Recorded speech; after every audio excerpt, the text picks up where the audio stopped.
Amis passionnés du roman historique, bonjour. Nouvel épisode. Aujourd'hui, c'est le Docteur Jivago.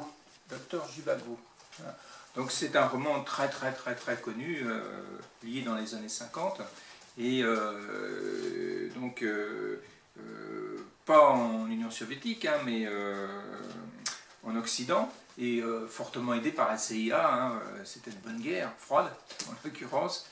Ce qui lui permettra ensuite d'avoir d'être primé par les Nobel, avec de l'influence également CIA, etc.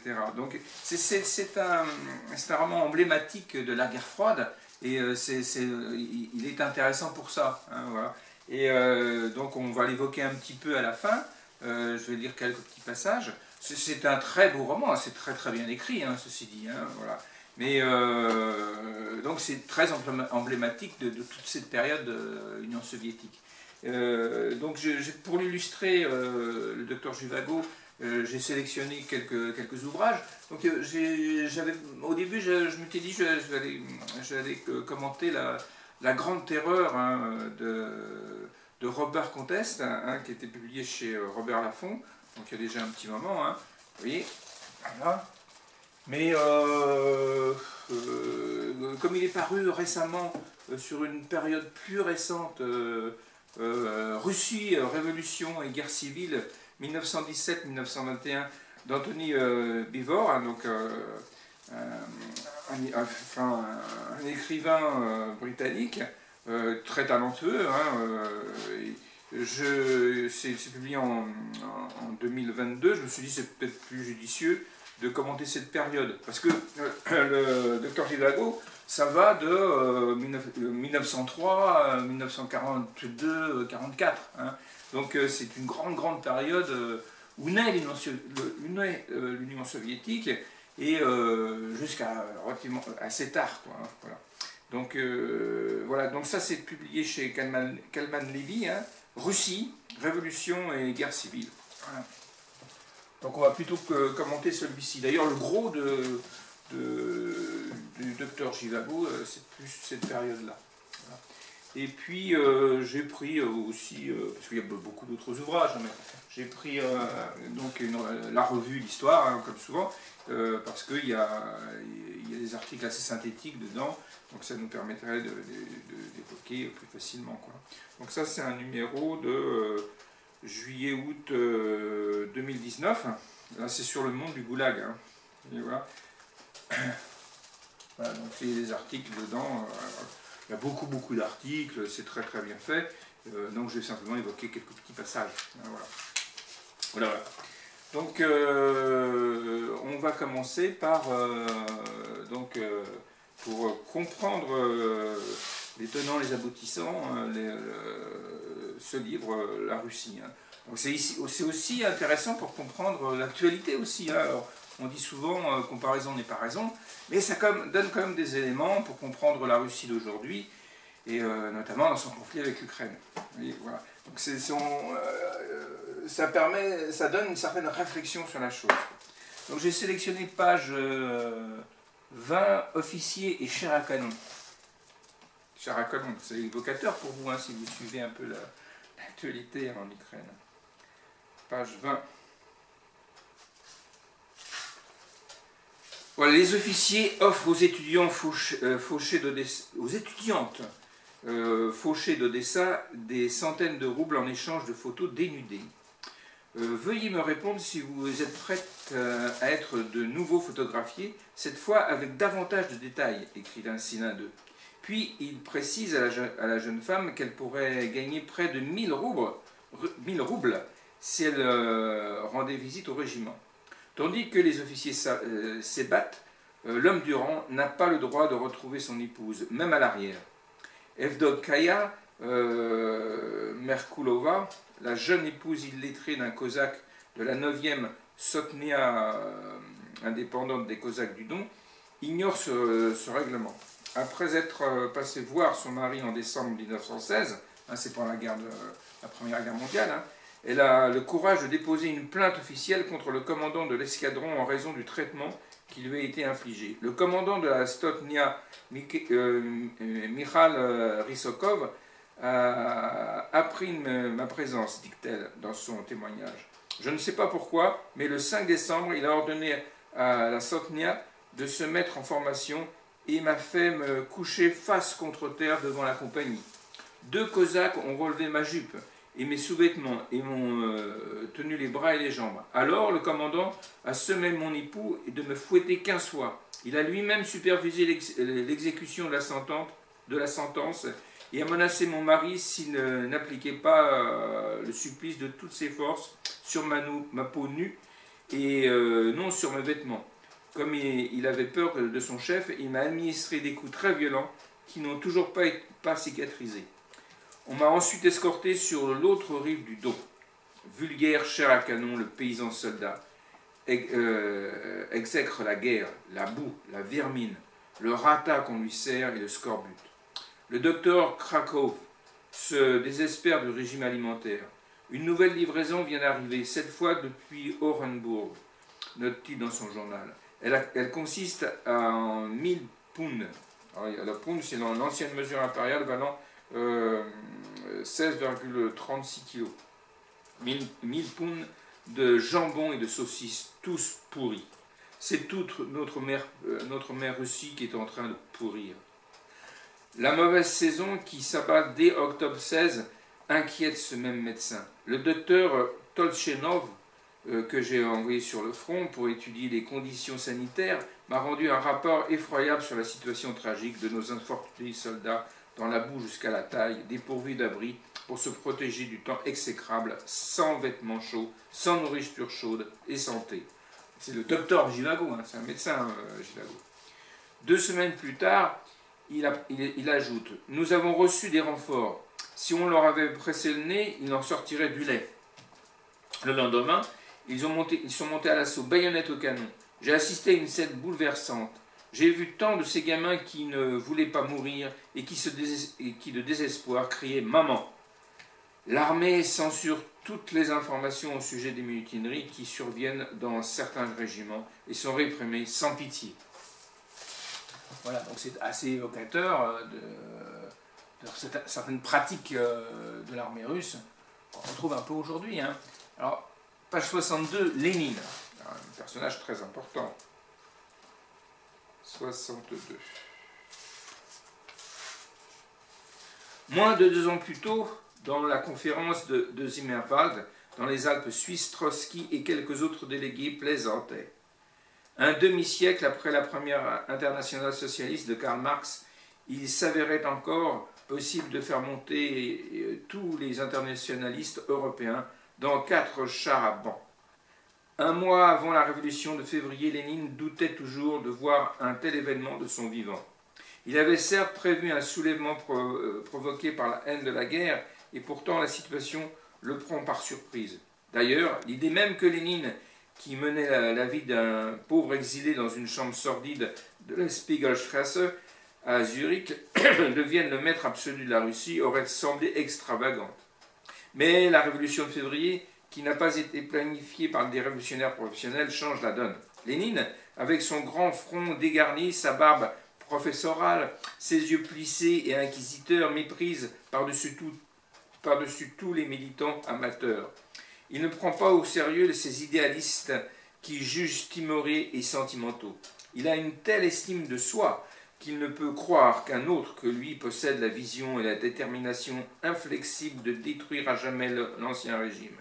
Le 3 mars 1917, après le déjeuner, tandis que Nadjda Krupskaya fait la vaisselle et que Lénine rassemble ses documents pour aller travailler à la bibliothèque, des bruits de pas précipités résonnent dans l'escalier. Un ami, hors d'haleine, entre en agitant un journal. « Tu es au courant ?» demande-t-il essoufflé. « C'est la révolution en Russie. » Fou de joie, à l'évocation de la chute des Romanov, qu'il exècre depuis qu'ils ont exécuté son frère Alexandre, Lénine envoie un télégramme à Alexandra Kollontai, théoricienne féministe et marxiste résidant à Oslo, contenant ses instructions pour les bolcheviks de Petrograd. Il ne prend même pas la peine de vérifier la situation réelle ni de consulter ses collègues. Lénine bout d'impatience. Or, il se trouve bloqué à Zurich, du mauvais côté du front de cette maudite guerre impérialiste. Pour se rendre en Russie, Lénine échafaude des plans farfelus qui incluent déguisements, aéronefs et autres. Toutefois, c'est Julius Martov, un menchevique, qui va lui apporter l'idée la plus brillante.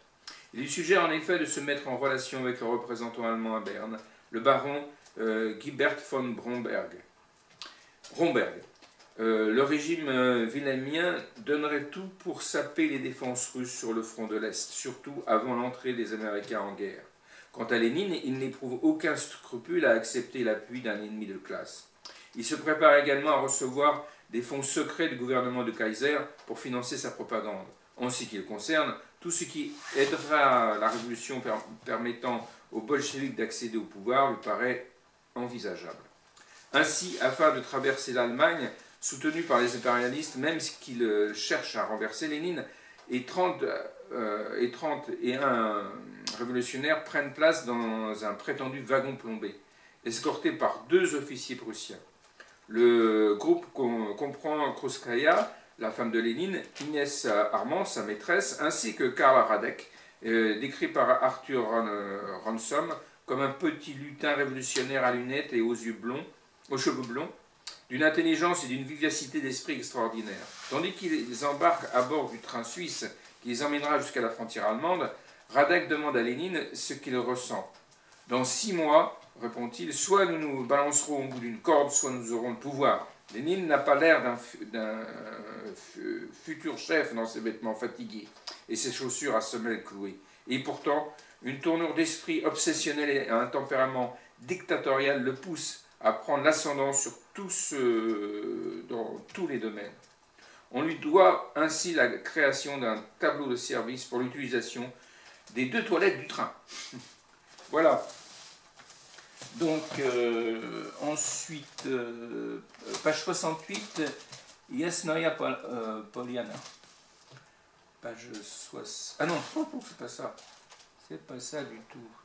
Ah si, page 68.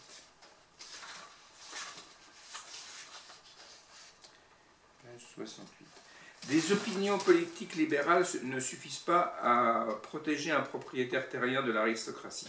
Le prince Boris Viazensky et son épouse Lily retournent au domaine familial de Lotarevo, dans la province de Tambov, afin d'enterrer Dimitri, le frère du prince tué par balle perdue durant les événements de Petrograd.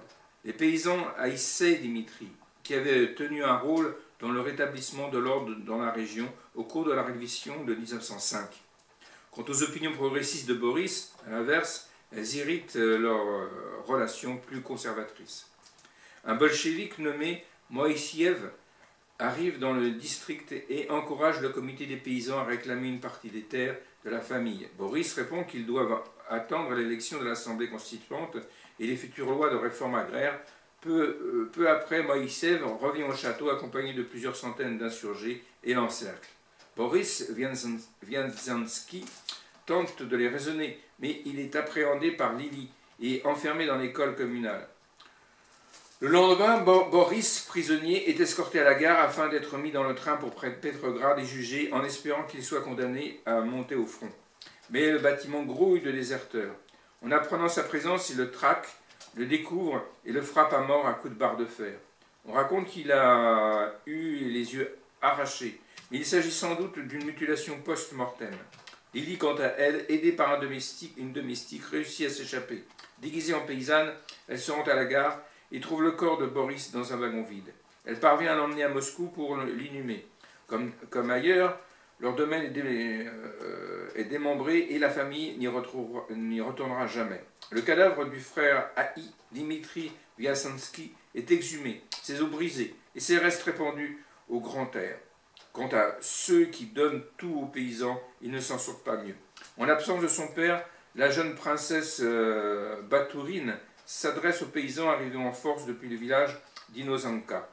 Elle leur explique que sa famille a déjà prévu de leur confier le domaine et le château. Je vous implore de ne pas détruire de ne pas anéantir ce qui vous appartient déjà. Les paysans restent silencieux. Ils sont armés de bâtons et de haches. Ils portent des sacs et certains tirent des charrettes. Quelqu'un dans la foule s'écrie soudain: si un propriétaire s'en va, il en viendra un autre. Prenez ce que vous pouvez tant que vous le pouvez. Le pillage commence. Il dégonde les lourdes portes d'entrée du château, bien que personne n'en ait l'usage, puisqu'elles sont bien trop hautes pour n'importe quel isba. Ils mettent dans leur grand sac tout ce qui leur tombe sur la main, déchirent les pages des livres à la couverture de cuivre pour rouler les cigarettes. Ils arrachent les matelas des granges, chargent les céréales et les emportent. En moins de 3 heures, ils vident le domaine. 7 ans après la mort du comte Tolstoï, sa communauté semi-anarchiste de Yasnaya Poliana s'en tire à bon compte. Ces paysans n'en reviennent toujours pas qu'il leur ait donné sa propriété. L'écrivain Ivan Najivin et sa femme, présents dans la région, décident de s'y rendre au cas où il s'agirait de leur donner l'occasion de la visiter. La comtesse, écrit-il, qui vivait dans des circonstances particulièrement difficiles, nous a accueillis avec une grande hospitalité et nous a beaucoup parlé avant de nous emmener sur la tombe. Lorsque nous sommes approchés, nous avons vu des jeunes assis derrière la clôture qui jouaient de la balalaïka, crachaient des coques de graines de tournesol et braillaient leurs chansons répugnantes. La clôture était recouverte d'inscriptions dégoûtantes. Nous n'avons même pas osé approcher la tombe. Nous sommes restés à bonne distance, puis sommes repartis. Je me disais que nous n'aurions jamais dû venir. En revenant au domaine, nous avons remarqué Tatiana Lvovna, la fille de l'auteur, au milieu d'une foule de moujiks. Nous ne nous sommes pas approchés, mais avons compris en entendant des bribes de leur conversation que les moujiks réclamaient désormais toute la terre. Elle s'efforçait de les raisonner en leur rappelant que les terres leur avaient déjà été offertes par son père. Voilà, donc c'est une période de grand bouleversement et de déversement de haine contenu pendant des siècles. Alors, page 111, Trotsky.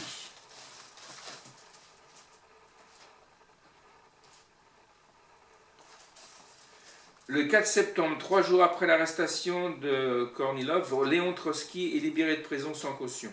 En l'absence de Lénine, Trotsky, qui vient juste de rejoindre le parti bolchevique, endosse le rôle de leader, malgré Staline qui occupe déjà une position de force. L'autoritarisme de Trotsky ne le rend guère populaire auprès de ses collègues, et notamment du Géorgien, moins charismatique. Staline, quoi. Très à l'aise sur scène, Trotsky se retrouve bientôt dans son élément et son esprit brillant lui permet de galvaniser des foules compactes dans les salles de Pétrograd, telles que le vaste cirque moderne. Il adore railler les bourgeois qu'il repère dans le public à leur façon de s'habiller. Son visage mince et pointu affichait une expression d'ironie mordante qui était proprement méphistophélien, écrit le journaliste américain John Reed. À l'instar de Lénine, Trotsky n'a pas le temps à consacrer à la démocratie et tourne en dérision le pré-parlement, les représentants des partis censés préparer le terrain sur l'Assemblée constituante. Leur lenteur, due à de longs débats, fait le jeu des bolcheviks puisqu'il ne peut y avoir de décision relative à la réforme agraire tant qu'il ne sera pas réuni. Trotsky méprise ces démocrates et leur attitude intellectuelle faussement aristocratique, leur malaise face aux masses populaires, ainsi que leur méfiance envers ces couches arriérées. Pour autant, Lénine n'a aucune intention de se fier à des non-bolcheviques, et encore moins aux couches arriérées, qui lui ont aveuglément ouvert la voie. Les grèves dans les usines en ville et les destructions absurdes des châteaux et des fermes dans les campagnes révèlent jour après jour l'impuissance du régime de Kerensky. Kerensky, le leader de la première révolution. Alors, slogan. Les bolcheviks se montrent toujours plus logiques, insiste Ivan Inokentievitch Sebrenoskov. Ça c'est dur. Selon eux, puisque la guerre sert les intérêts des capitalistes, alors il faut en finir avec la guerre. Plantez vos baïonnettes dans le sol et rentrez chez vous. C'est clair, simple et très séduisant pour les paysans dans leur capote grise. Le front qui se désintègre grossit les rangs d'une armée de millions d'agitateurs bolcheviques. Ces soldats frontoviki qui vont déferler sur la Russie. L'une des grandes forces des bolcheviks, à une époque où les masses populaires ne jouissent pas d'une éducation politique très poussée, consiste pour leur orateur à marteler des slogans plutôt qu'à essayer de convaincre leur auditoire à l'aide d'arguments. Une technique toujours efficace de nos jours. À bord d'un train à destination d'Orel, un parent du compositeur Rimsky-Korsakov, se situant à droite de l'échiquier politique, se retrouve dans un compartiment avec une troupe d'apprentis agitateurs dont certains exhibent le bouc à la mode chez les bolcheviks. Ils répètent des slogans afin de les mémoriser. Paix aux chaumières, guerre au palais, la paix sans annexion ni réparation, la terre aux travailleurs, nationalisation des machines et des usines, mort aux bourgeois, les bourgeois quoi, etc. Ce sont des délégués qui se rendent à un congrès à Moscou. Voilà, il faut faire dans le simplissime, quoi. Alors, page 121, les poubelles de l'histoire.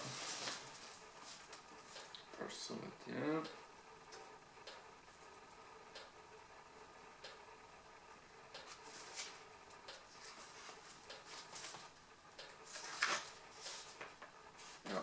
Les ministres de Kerensky attendent dans la salle malachite du palais d'hiver que leur chef surgisse à tout moment à la tête d'une colonne de cavalerie pour venir à leur secours. En réalité, le célèbre assaut sur le palais d'hiver, un mythe bolchevique perpétué jusqu'à nos jours par le film de propagande de Sergei Eisenstein, n'a rien d'héroïque.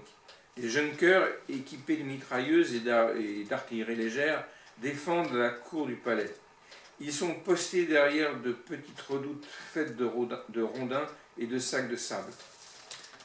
À la première salve des défenseurs, les gardes rouges qui attaquent timidement se débandent. Les affirmations de Lénine relatives au soutien massif de la garnison se révèlent fausses.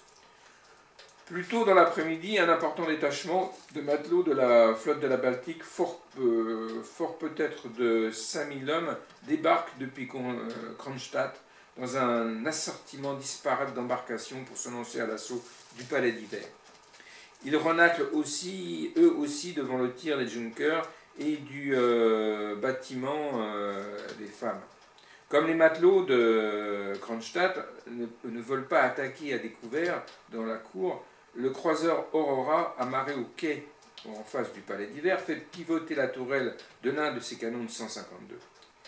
À 6h30, Trotsky et Milerevkom lancent un ultimatum aux membres du gouvernement provisoire. S'ils ne se rendent pas, les canons de la forteresse Pierre et Paul et de l'Aurora ouvriront le feu.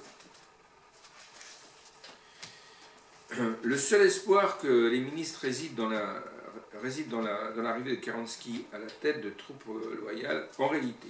Le croiseur n'est pas équipé de munitions réelles, aussi tire-t-il à blanc un unique coup de canon à 9h, lorsque l'ordre lui en est donné. Les canons de la forteresse disposent, eux, de munitions réelles, mais leur calibre s'avère bien trop faible. Seuls 2 obus sur plus d'une trentaine parviennent à frapper la façade du palais d'hiver, côté Neva. Des mitrailleuses Colt Browning, installées dans la prison, font également feu depuis la berge opposée, sans grand effet. Peu après, quelques gardes rouges découvrent une entrée non gardée et s'y engouffrent. Toutefois, ils se rendent aussitôt qu'ils rencontrent une petite unité de junkers. En revanche, les défenseurs découragés ne voient pas les renforts promis et certains commencent à déserter. Lorsqu'il devient manifeste que les défenseurs s'amenuisent, marins et soldats se rapprochent. L'absence de réaction les enhardit et ils s'introduisent par les fenêtres. On n'a rien de temps, des émeutiers pillent les celliers du palais à la recherche de vin et de vodka, arrachent le cuir des canapés et des fauteuils pour réparer leurs bottes ou brisent des miroirs. Vladimir Antonov Otsievko, censé les commander, décrit comme les sentinelles, d'abord du régiment Preobrajanski, puis du Pavlovski, en faction devant les caves, se mêlent à la beuverie et ils finissent fin sous. Lorsque la nuit tombe, la bacchanale violente s'étend. Buvons les restes des Romanov. Ils essaient même d'inonder les caves, mais les sapeurs envoyés pour exécuter l'opération s'enivrent également. Après s'être rendus à Antonov Elsiensko, les ministres sont escortés à la forteresse Pierre et Paul. Après cette orgie de destruction, des membres du bataillon féminin auraient été emmenés dans les baraquements du régiment des grenadiers pour y être violés. Pour autant que l'on puisse en être sûr, rapportent toutefois les officiers de liaison britannique, le major général Knox, qui a persuadé Antonov Osiensko de les relâcher, bien qu'elles aient été frappées et insultées dans la caserne Pavlovski et en chemin vers le régiment des grenadiers, elles n'ont pas été abusées. À l'Institut Smolny, les responsables bolcheviques attendent impatiemment des nouvelles de la reddition. Le deuxième congrès des soviets s'est réuni dans le magnifique salle de bal encadrée de colonnes blanches. Les appels à une coalition des partis socialistes sont populaires, mais la plupart condamnent l'attaque des bolcheviks contre le gouvernement provisoire et considèrent qu'il s'agit d'une déclaration de guerre civile. Un parti après l'autre, écrit Vladimir Zanzinov, un responsable socialiste révolutionnaire, proteste contre les agissements des bolcheviks et leur double jeu. Les représentants de divers mouvements révolutionnaires montent tour à tour à la tribune pour manifester leur opposition dans les termes les plus indignés et quittent le congrès afin de montrer qu'ils n'ont rien à voir avec les bolcheviks. Le menchevique Martov prévient les bolcheviks des conséquences de leur action qui entraîneront d'inévitables famines et la démoralisation des masses. Trotsky se moque de ce petit bourgeois épouvanté face à de grands événements. Et tandis que Martov quitte la salle en guise de protestation, Trotsky lui lance sa célèbre diatribe « Vous êtes des banqueroutiers. Votre rôle est joué. Rendez-vous là où votre place est désormais, dans les poubelles de l'histoire. » Voilà. Alors, page 138, Doukhonine. 138. Le 8 novembre, Lénine ordonne à Doukhonine de contacter les autorités militaires allemandes afin de mettre un terme aux hostilités et de lancer des pourparlers de paix. Doukhonine joue la montre en affirmant devoir parler aux Alliés au préalable, mais acculé, il admet de ne pas reconnaître le Sovnarkom en tant que gouvernement de la Russie. Alors, le Sovnarkom, hein, c'est un comité qui détient tout le pouvoir, hein, parce qu'ils ont pris le pouvoir, là, hein, les bolcheviks. Lénine le révoque dans la foulée et envoie un télégramme à toutes les formations militaires pour annoncer que l'enseigne Krylenko remplace désormais le général Doukhonine. Le 20 novembre, le bolchevique Krylenko, à la tête d'une force de 3000 marins de la flotte de la Baltique et de réservistes des régiments Filnyansky et Litovski de la garde, arrive à Mogilev. Les cheminots de Vikjev n'entravent plus maintenant les déplacements des unités bolcheviques. Doukhonine, qui a refusé de s'enfuir en voiture, se rend à la gare pour se livrer à Krylenko. Décision funeste. Il aurait dû se douter que les marins furieux prendraient mal la nouvelle qu'il a permis à Kornilov, Alexiev Denikin, Lukomsky et les autres généraux de s'évader du monastère prison de Bykov. Krylenko essaie d'abriter Doukhonine dans son wagon, mais les matelots de Kronstadt, assoiffés de sang, l'envahissent. Ils traînent Doukhonine sur le quai, le tabassent, le déshabillent et le soulèvent sur leurs baïonnettes. Puis ils mutilent son cadavre dénudé. Sa mort devient une plaisanterie d'initié chez les bolcheviks. Vérifier son identité au QG de Doukhonine signifie familièrement exécuter un officier. Une semaine plus tard, la nouvelle Stavka envoie un avertissement comminatoire à tous les officiers supérieurs qui seront tentés de compatir au sort des généraux Kaledin, Kornilov, Doutov et consorts. Nous prévenons les commandants que toute activité contre-révolutionnaire de leur part et de celle de leurs subordonnés sera punie immédiatement. Tout coupable sera révoqué de son commandement et déféré devant un tribunal militaire révolutionnaire. Krylenko ordonne également à tous les officiers d'arracher leurs épaulettes, devenues un symbole de l'oppression aux yeux des hommes du rang furieux. Un hiver encore marqué par la disette approche, apportant un changement d'humeur notable. Le jeune journaliste Constantin Paoutstowski explique que le romantisme brumeux de la Révolution de février et la foi dans le bonheur futur du peuple se sont évaporés. Il décrit l'entrée fracassante du roi des reporters, Vladimir Alexievitch Gilarovski, avec son bonnet d'astrakhan et sa grosse moustache cosaque. Des blancs-becs, tempête-t-il à l'adresse des jeunes journalistes, des socialistes populaires, des libéraux vermoulus. Sur le peuple russe, vous n'en savez pas plus que votre imbécile de Madame Koudiovkova. Moi, je connais le peuple russe. Je vous en ferai voir. Et des parmi eux. Alors, ça c'est donc tant pis. Page 145, la consultation.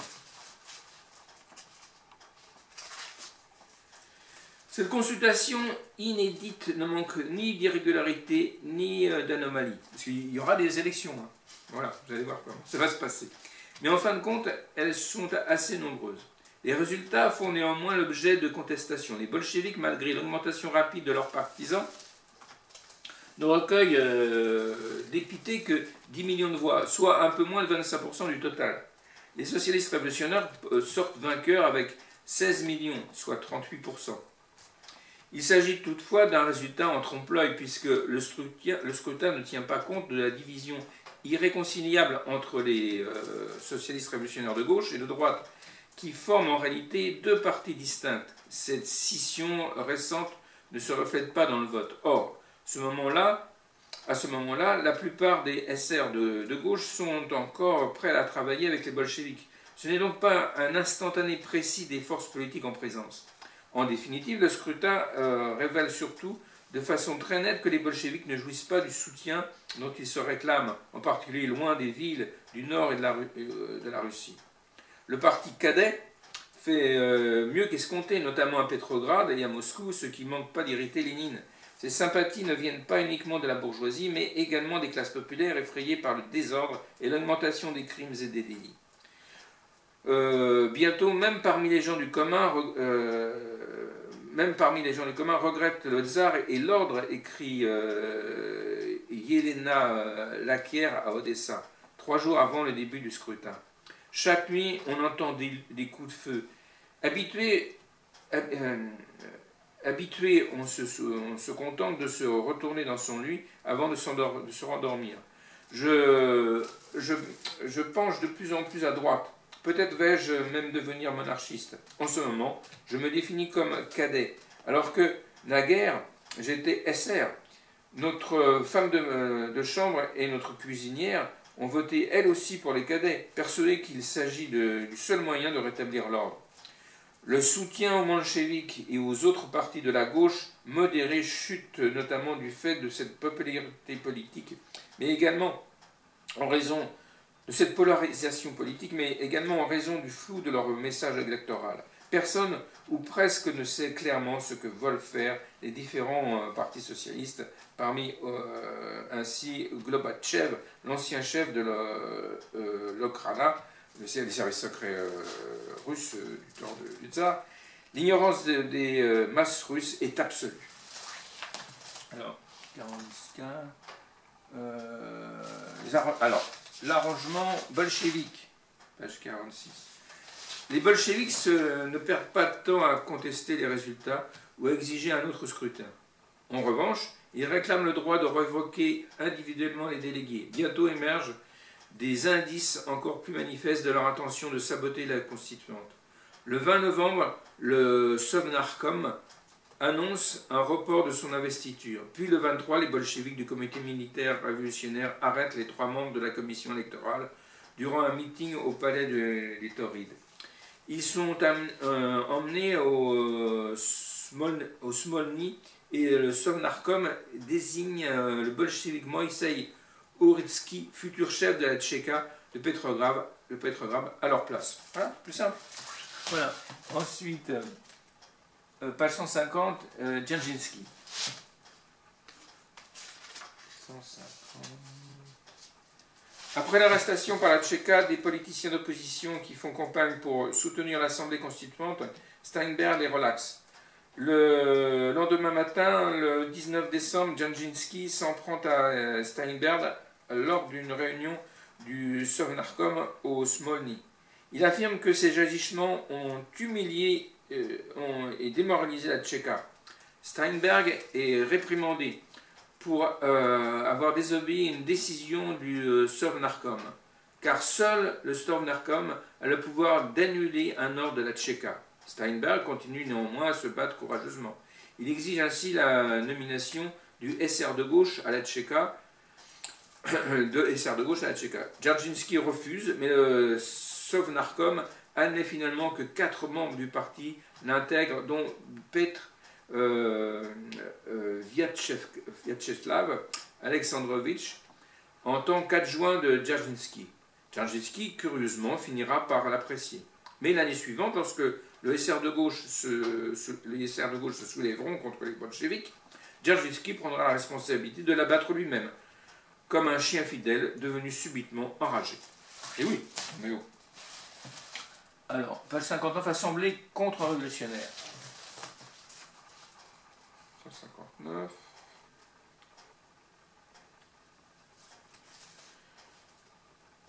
Alors, d'abord, la ville s'est transformée encore en tranchée. Les tirailleurs lettons qui gardent le Smolny accueillent des renforts pour parer à toute éventualité. Mais les troupes de la garnison ne sont pas déployées. En effet, elles soutiennent en majorité l'Assemblée constituante. Seuls les gardes rouges et les cabans bleus sont sollicités pour briser les manifestations. Le Sovnarkom décrète que le slogan « Tout le pouvoir à l'Assemblée constituante est désormais contre-révolutionnaire ». Ça, c'est le plus simple. Des affrontements éclatent sur la perspective Liteini. L'écrivain et journaliste Arthur Ransom dénombre une quinzaine de morts, parmi lesquels un député élu et une centaine de blessés. Gorky, scandalisé, compare la fusillade à la répression tsariste de la marche du père Gapon en 1905. Le palais de Tauride est barricadé. Devant l'entrée, des mitrailleuses et 2 pièces d'artillerie menacent les parlementaires avant même qu'ils y pénètrent. Les rares reporters étrangers, parmi lesquels Ransom, ne comprennent pas pourquoi les 15 cadets élus n'apparaissent pas. Il ne leur vient pas à l'esprit qu'ils ont été arrêtés avec les SR de droite. Voilà. Méthode bolchevique.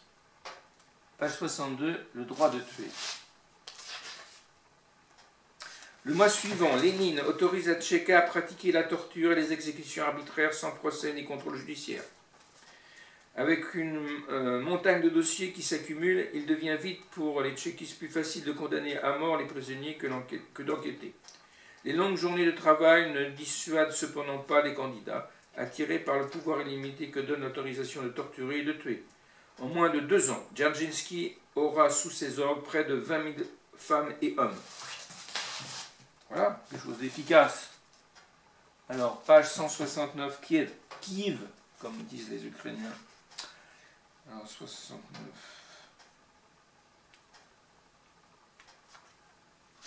Voilà, le 15 janvier, les 1er et 2e armées révolutionnaires autoproclamées de Muraviev, qui comptent à peine 4000 hommes, atteignent la rive orientale de Dniepr et bombardent la ville pendant 10 jours. Muraviev se vante dans un télégramme adressé à Lénine d'avoir détruit palais et églises et surtout la propre résidence de Rouchevski. La résistance ukrainienne est réduite à une petite poche. Le matin du 27 janvier, le ministre de la guerre de la République ukrainienne jure que la situation à Kiev est stable et qu'il n'y aura rien à craindre.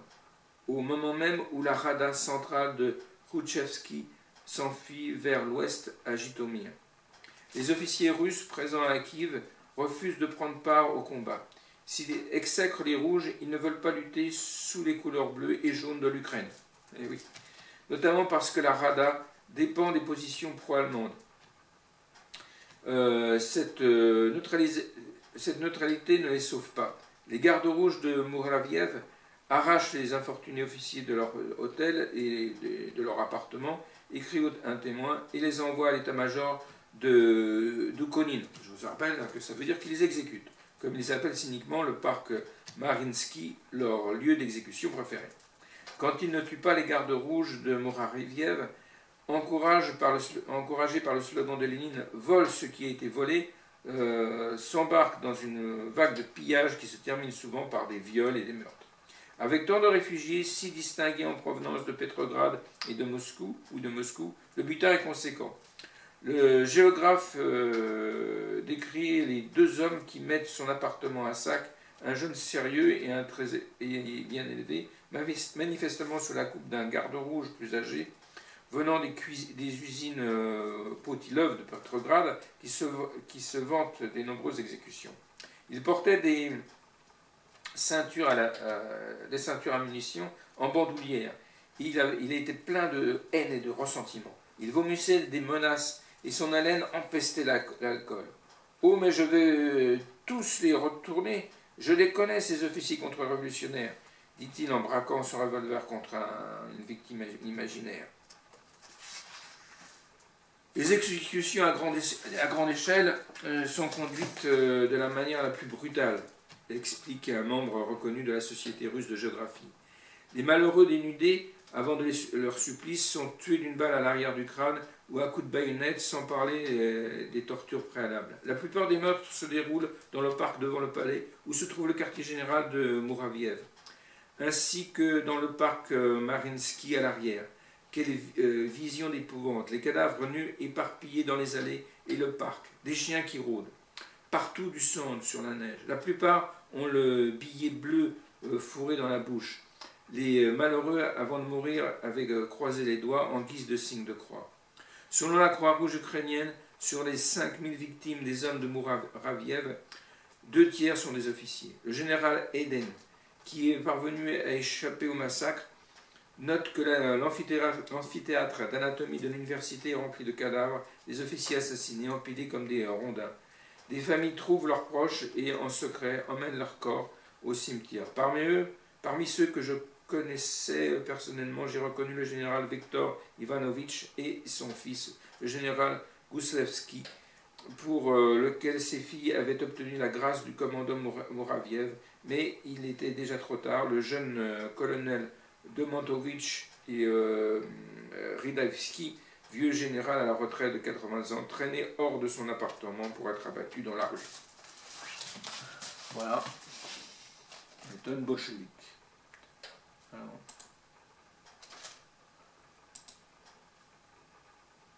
Alors, page 176, Brest-Litovsk. 176. Trotsky revient donc à Brest-Litovsk le 15 janvier et y retrouve des Allemands beaucoup plus déterminés. Il contre-attaque et avance l'argument que la conquête de Kiev par les bolcheviks rend le traité avec la Rada ukrainienne nul et non avenu. Ce que les délégués des empires centraux rejettent en bloc.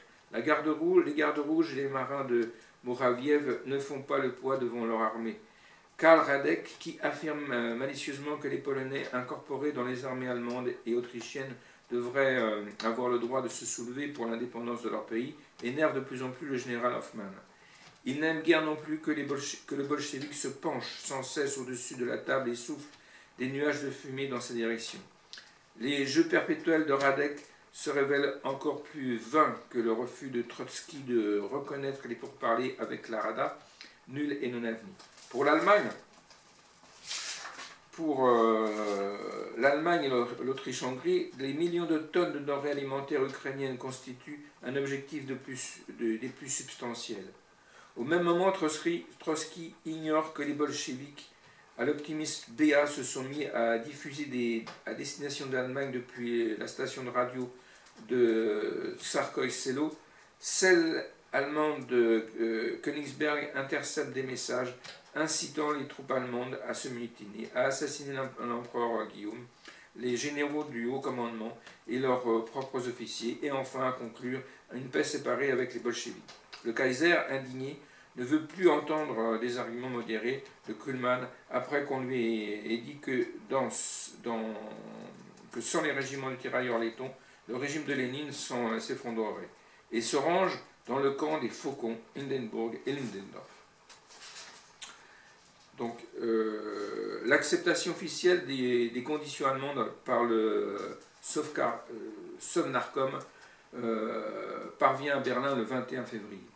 Mais 2 jours plus tard, tandis que l'armée allemande marche le long de la côte baltique vers Petrograd et s'enfonce profondément en Ukraine, des conditions encore plus dures arrivent à l'est du Smolny. Les Allemands exigent tous les territoires qu'ils occupent actuellement.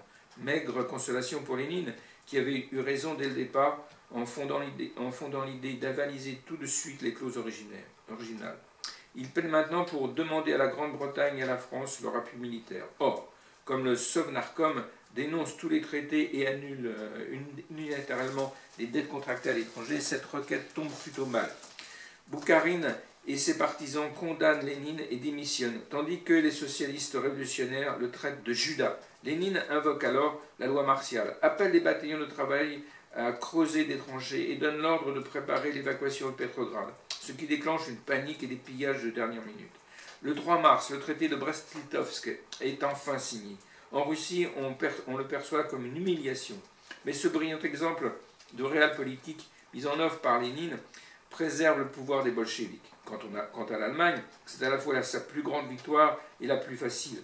Elle le sauve de la famine, lui permet de continuer le combat et triple sa surface. En réalité, pour les 2 pays, il s'agit d'une tragédie, car elle donnera plus tard l'idée aux national-socialistes allemands de faire de la Russie européenne et de l'Ukraine des colonies. Alors, on est à 178, donc page 192, Massacre blanc. L'immensité de la steppe verglacée du Don et le manque de cavalerie chez les Rouges impliquent que les combats se déroulent le long de la voie ferrée. La plupart du temps, il s'agit d'escarmouches. Un train rouge avance, repère un train blanc. Les hommes descendent, des wagons à bestiaux, et dans la vaste étendue sans relief, les fantassins se déploient, puis se couchent sur la terre gelée. Dune évoque ainsi sa première rencontre avec les Blancs. Ses camarades et lui-même deviennent nerveux et mesurent que des silhouettes s'approchent. Des officiers crient crient à un compagnon « Je vois leur galon qui brille ».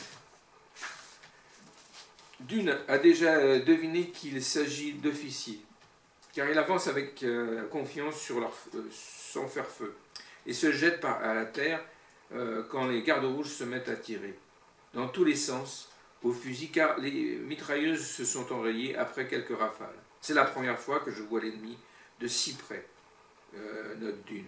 Je frémis en entendant des balles qui sifflent tellement proches.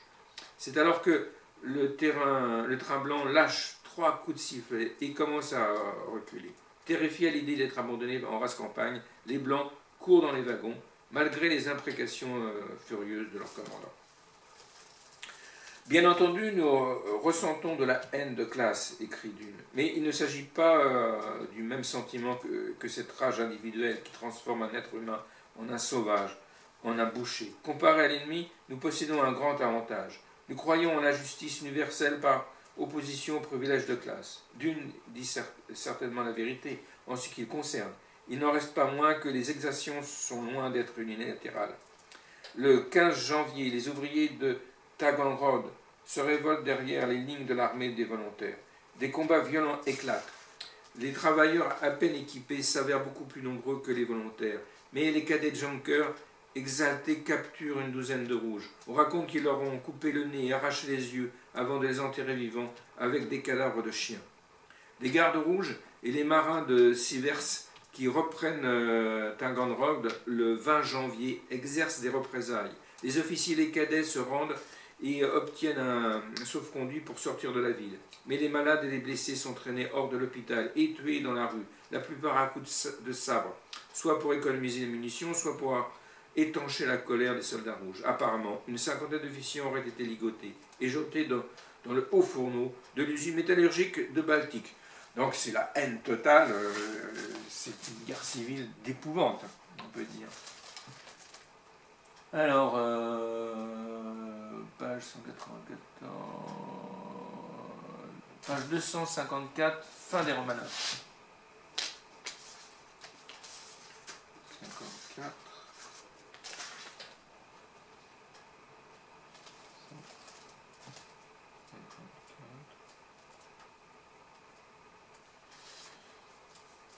Alors, la progression des Tchèques cause un vent de panique dans la région. À Irbit, moins de 200 km au nord-est, le comité militaire révolutionnaire proclame le 6 juillet qu'un certain nombre d'habitants parmi les plus aisés seront pris en otage et fusillés en cas de soulèvement. L'une des affiches placardées annonce ainsi « La contre-révolution avance sur tous les fronts, tandis que les patrons d'usines, les propriétaires terriens, les marchands et autres parasites se promènent en liberté dans nos villes. Les traîtres doivent se rappeler que 100 des leurs mourront pour chacun d'entre nous. » Nicolas écrit la dernière entrée de son journal le 13 juillet. Nicolas Romanov évoque les douleurs de son fils. Alexis a pris son premier bain depuis Tobolsk. Son genou va mieux, mais il ne peut pas encore le plier complètement. Le temps est doux et agréable, aucune nouvelle de l'extérieur. Mais leur destin, ainsi que celui des proches parents emprisonnés dans la région, est déjà scellé. Lénine, Dzerzhinsky et Sverdlov conviennent alors d'une réunion au Kremlin qu'en raison de l'avancée tchécoslovaque, les Blancs ne doivent pas avoir de drapeau auquel se rallier. Ils ne comprennent pas que les Romanov, une fois morts, deviendraient des martyrs et en tant que tels serviraient mieux la cause de leur ennemi. Lénine, ne voulant pas endosser la responsabilité de cette décision, notamment l'assassinat des enfants, la faute sera rejetée sur le soviet de l'Oural. À l'aube du 17 juillet, les gardiens commandés par Yakov Jurovski, dont la moitié sont des internationalistes hongrois, réveillent la famille et l'escortent dans les caves. L'ancien souverain doit porter son fils dans ses bras, car le garçon ne peut emprunter seul l'escalier.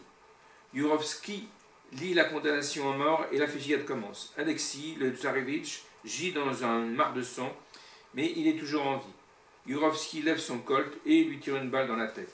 La nuit suivante, à Alapaïsk, 130 km au nord de Ekaterinbourg, d'autres Romanov emprisonnés, ainsi que la sœur de la tsarine, la grande-duchesse Elisabeth, sortent de leur lieu de détention. Leurs gardiens, pour moitié, cette fois des internationalistes autrichiens, les escortent dans une mine inondée. Le grand-duc Serge, qui résiste, est abattu sur le champ. Tous ses compagnons sont précipités vivants au fond d'un puits, suivis par son corps.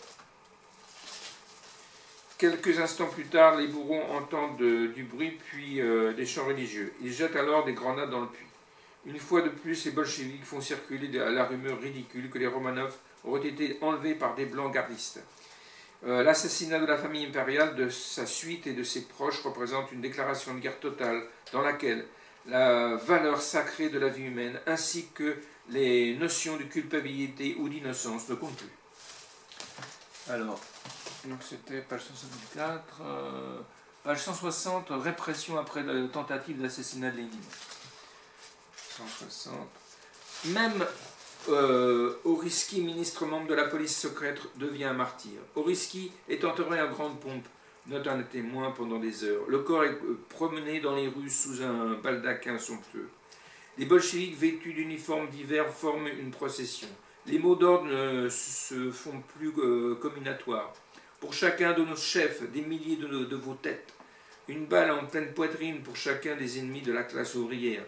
Mort aux mercenaires du capital anglo-français. La presse du parti exprime la même humeur vengeresse. Et ces menaces ne sont pas lettres mortes. À Petrograd, à Tchéka, lors de représailles aveugles, exécute 500 otages après le meurtre de son chef. Les malheureux sont entassés dans 2 péniches qui sont remorquées dans le fleuve de Finlande avant d'être coulés. Des corps qui s'échouent sur la côte révèlent que les prisonniers ont eu la main liée à l'aide de fils de fer barbelés.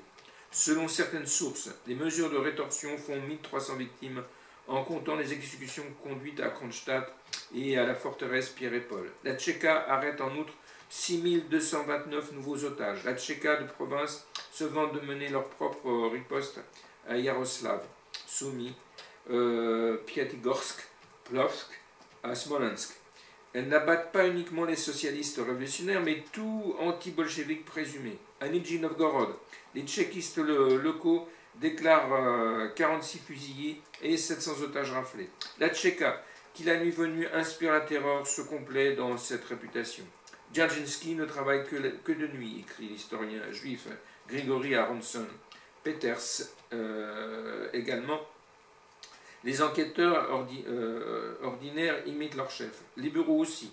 D'après ce que nous savons, les interrogatoires se déroulent la nuit. Le collège se réunit la nuit, les sentences sont rendues la nuit, ils fusillent leurs victimes la nuit dans divers endroits de Moscou ou dans les caves et autres entrepôts d'Atcheka. Quant aux détenus, ils évoquent le commissaire de la mort qui vient la nuit. Voilà, sympa, hein? Alors, page 325, conférence de paix.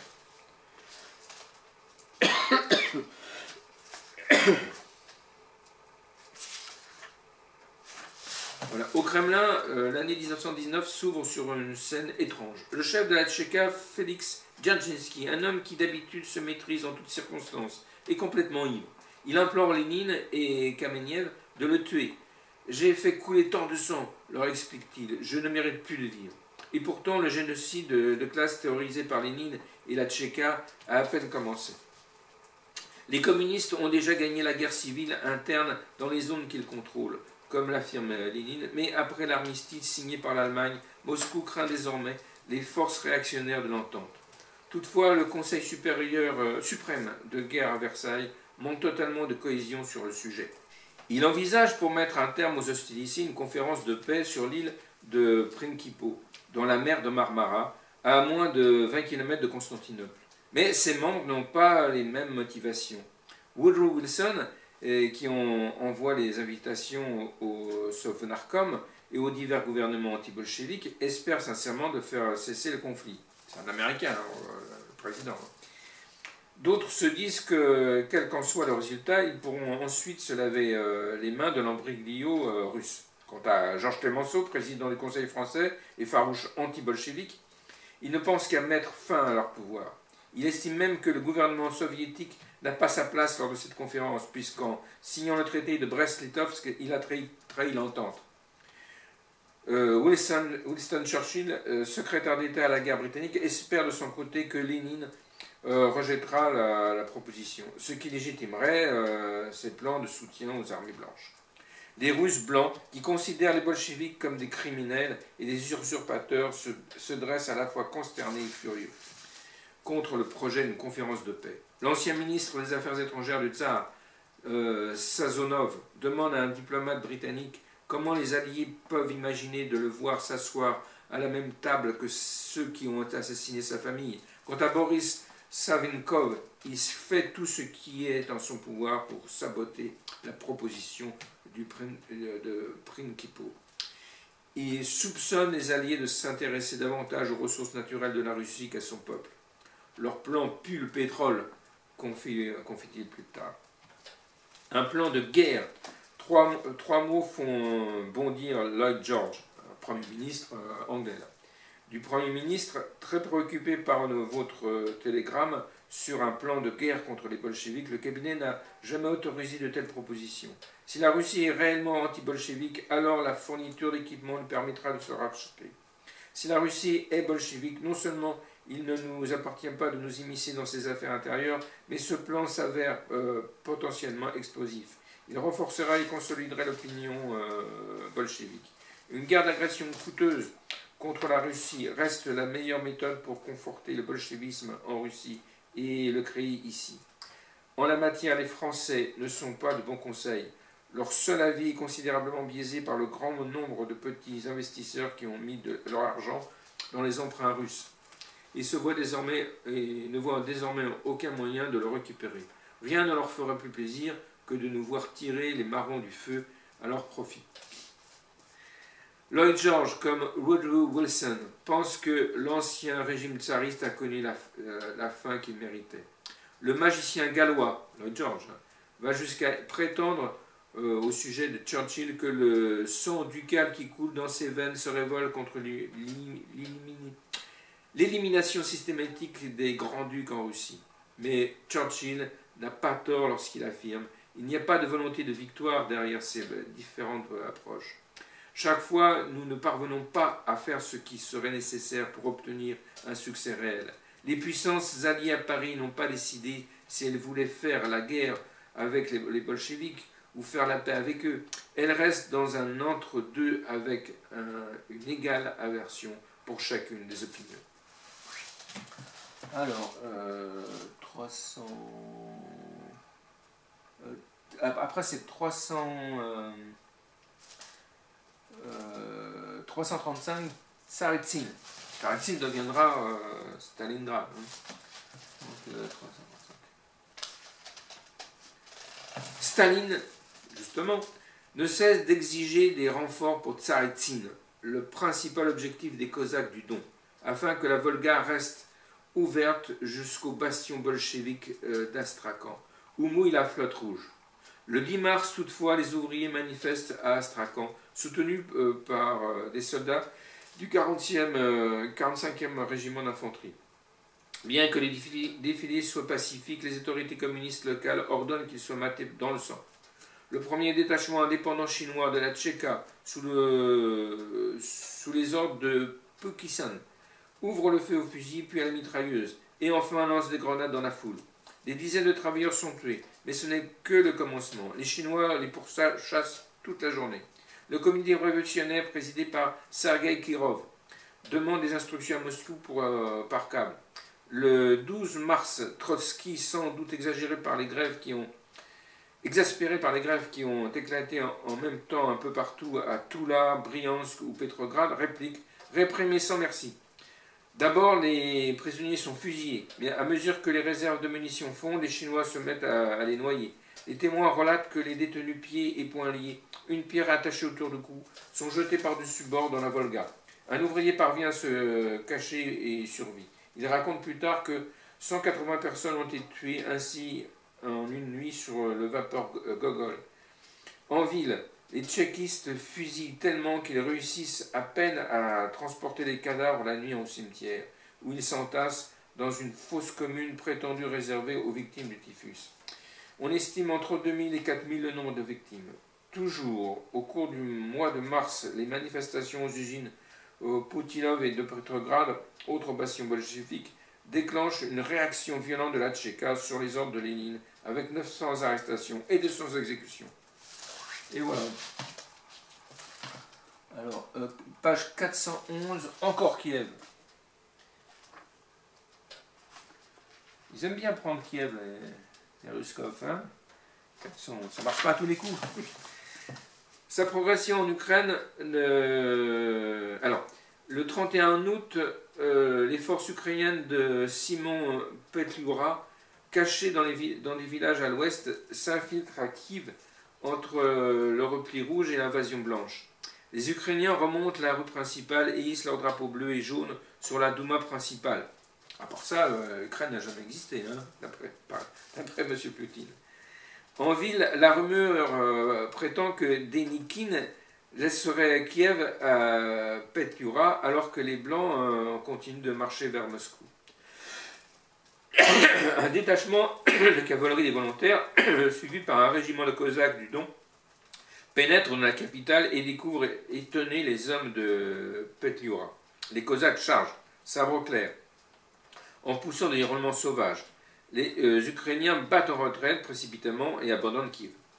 Peu après, le général Maïski assiste à un représentant du Faust de Gounod donné à l'opéra. Son apparition dans les loges royales déclenche une ovation debout. Les riches personnalités présentes dans la salle lui font porter des bouquets de fleurs. Peuple de Kiev, déclare alors Maïski, qui ne s'est pas encore assis. Je te salue et te félicite d'être enfin libéré du fléau rouge.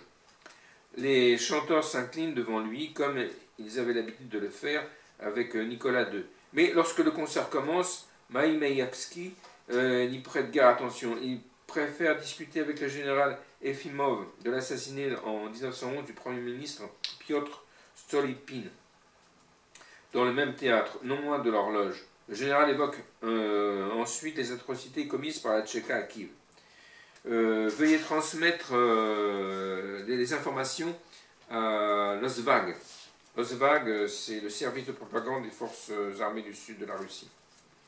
À des fins de propagande, rendez-les publics et ne leur épargnez aucun détail. De nouveau, la Tchéka régionale a préparé un massacre juste avant la conquête de la ville par les Blancs. La nuit du 28 août, 127 prisonniers ont été exécutés dans un entrepôt de leur quartier général de la rue Sodovaya. Certains avaient la tête complètement écrasée. 70 corps ont été retrouvés à la commission de district rue Elisavetinskaya et à peu près autant à la Tchéka chinoise.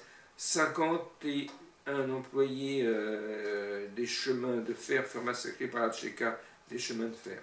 Dans les locaux de la Tchéka de Kiev, dite chinoise, les membres de la commission se rendent compte que l'une des rumeurs les plus terrifiantes se révèle exacte.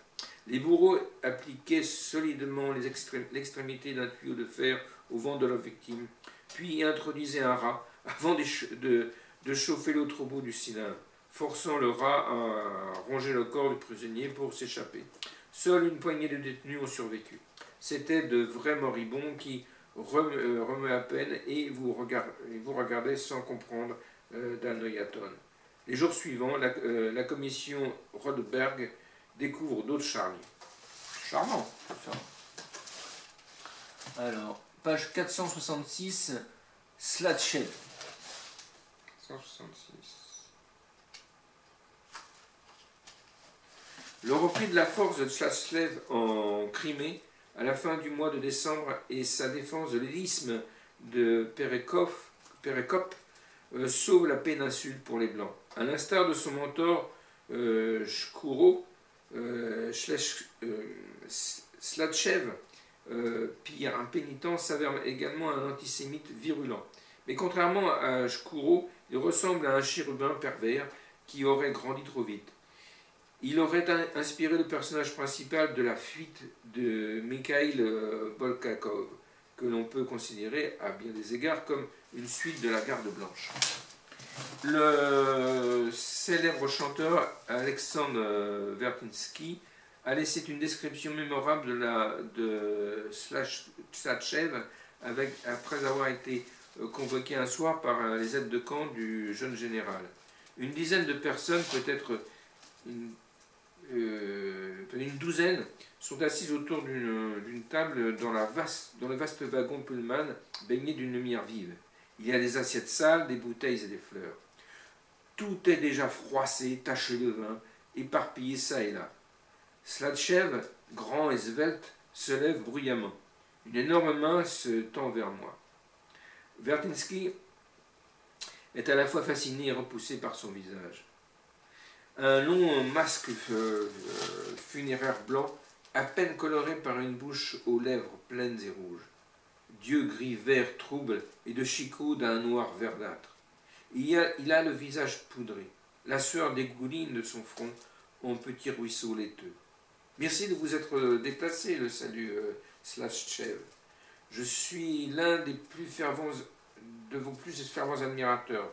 Vos chansons savent évoquer nos tourments. Voulez-vous de la cocaïne? Vertinsky refuse, les yeux rivés sur la grande tabatière ronde posée sur le milieu de la table, remplie de cocaïne. Les convives utilisent de petites plumes d'oie. Ils prennent de la poudre blanche qu'ils aspirent dans une narine, puis dans l'autre.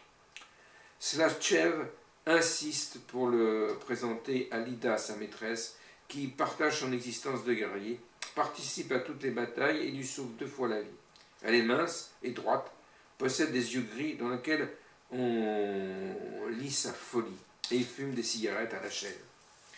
En fin de compte, la témérité et le talent militaire de Slatchev en tant que chef du corps Crimée-Azov ne parviendront pas à convaincre le général Wrangel de fermer les yeux sur son insubordination et son instabilité mentale. Parmi les nombreux exemples de bizarreries qui entourent le personnage, Slatchev monte au combat avec son corbeau en cage attaché à sa selle. Wrangler considère qu'il a franchi la frontière ténue qui sépare l'excentricité de la folie. Un personnage incroyable et romanesque, je peux dire. Voilà. Ensuite, page 352, Shkouro. Shkuro, 352. Non.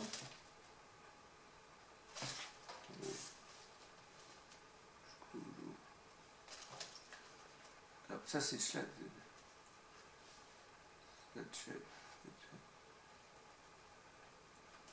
Alors, j'étais où moi? Sladchev, ouais. Alors, page 494, le Kalmouk, voilà ça. 494.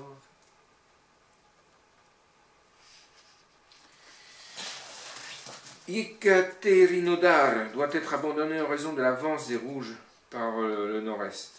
Le port de Novorovski, réputé pour ses vents mauvais, offre l'unique échappatoire. De nombreux hommes se laissent tenter par la désertion au profit des groupes de partisans verts. Les verts, c'est une autre émanation de la guerre civile, présent dans les montagnes, qui harcèlent les troupes battant en retraite ou prélèvent des sections de voies ferrées pour faire dérailler les trains. Soldats et civils, femmes et enfants, russes et kalmouks, sur des chariots innombrables de toutes formes et de tout type, tous mélangés dans un seul flot continu, écrit Cheddar.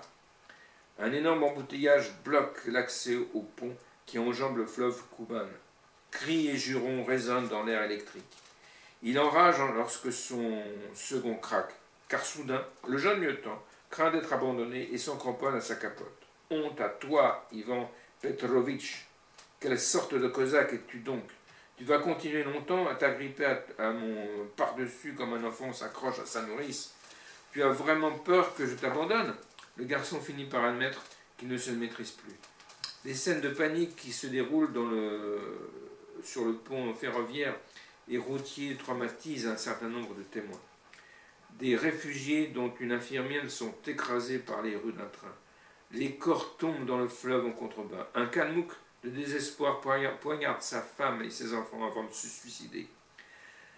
Rakovski observe fasciné les diverses réactions suscitées par le désastre. Une fille tourne en rond dans un tourbillon de chevaux et d'humains. Un général qui passe par là s'adresse à elle en criant « Qu'est-ce que tu fais? Tu vas te faire piétiner ?» Elle court alors vers lui. « J'ai fait la campagne de Kuban. Je ne peux rester en ville. Pour l'amour de Dieu, secourez-moi. Vite, monte sur mon cheval. » Elle s'exécute, aidée par des Cosaques, et entoure de ses bras le torse du général. Au sud du fleuve Kuban, une vague humaine suit la voie ferrée, à pied. Elle se ferait un chemin entre les wagons couchés de travers et les chariots abandonnés le long de la route. Bien plus au sud, ils sentent enfin le parfum de la mer, porté par le vent. Alors, romanesque aussi tout ça, hein? Alors, ensuite... Alors, éliminer une masse, page 560, éliminer une classe sociale est-il un génocide? Point d'interrogation. En principe, non, hein. Parce que seules les ethnies éliminées sont considérées comme un génocide. Enfin, c'est les critères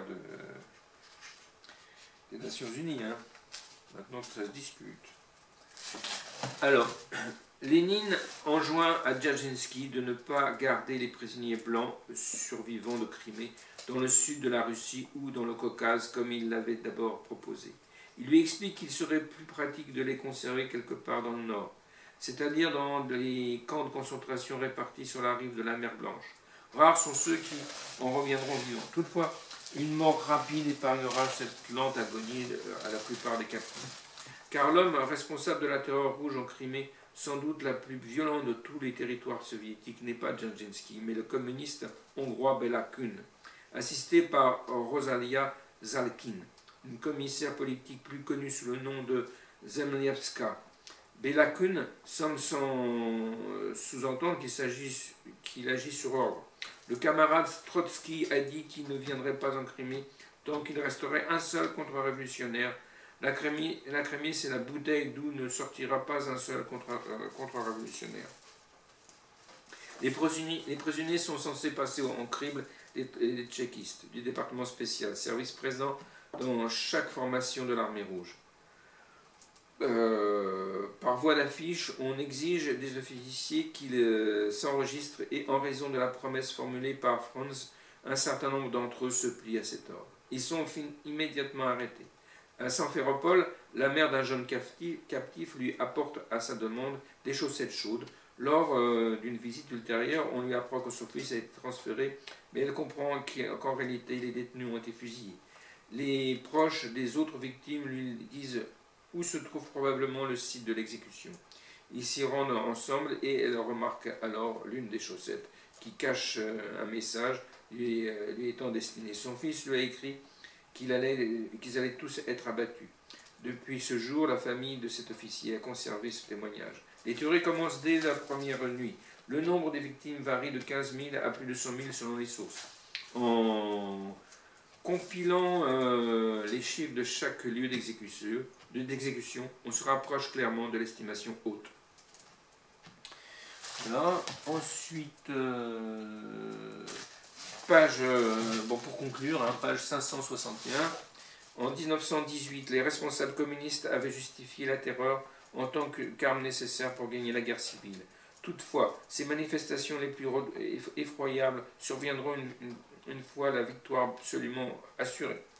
Comme au préalable aux exactions des Einsatzgruppe SS lors de l'invasion de l'Union soviétique, 20 ans plus tard, les victimes doivent non seulement creuser des fosses, mais également se déshabiller et s'y étendre avant d'être fusillés. Les prisonniers suivants s'allongent sur les précédents en attendant la mort. Et certains sont encore en vie quand le charnier est recouvert de terre. 2 décennies après, le SS Himmler et la Gestapo s'inspireront des méthodes de la Tchéka. Alors, y a-t-il vraiment une grande différence entre les deux régimes? Voilà. Ensuite, donc je vous ai pris des exemples dans l'histoire de juillet, août 2019. Donc, page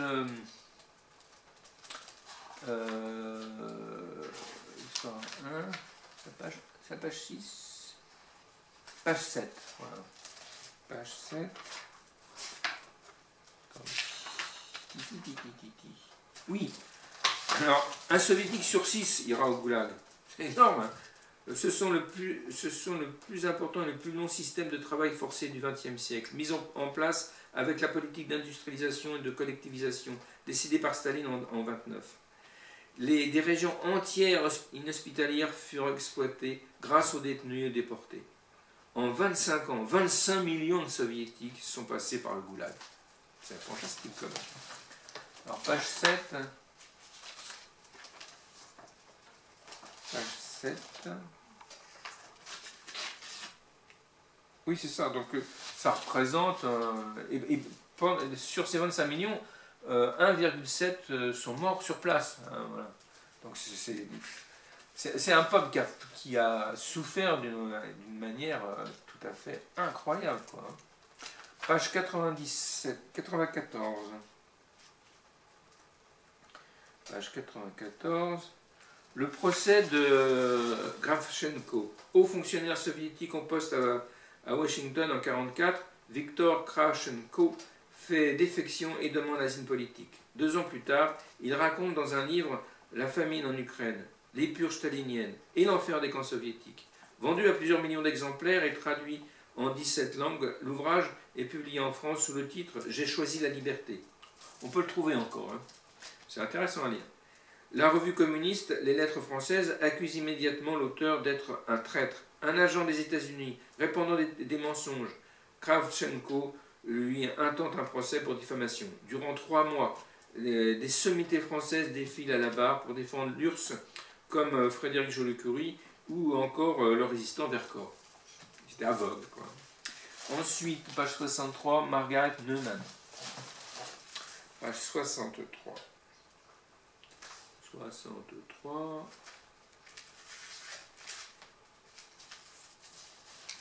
Margaret Buder-Neumann de Karaganda à Ravensbrück. Née à Potsdam en 1901, Margaret Turing, administratrice de Rosa Luxembourg, adhère au Parti communiste en 1926. Elle épouse Raphaël Buber, fils du philosophe Martin Buber. Divorce en 1929 et vit ensuite avec l'un des leaders du Parti communiste, Heinz Neumann. Celui-ci s'oppose à la stratégie sectaire de Staline qui renvoie dos à dos nazis et socialistes.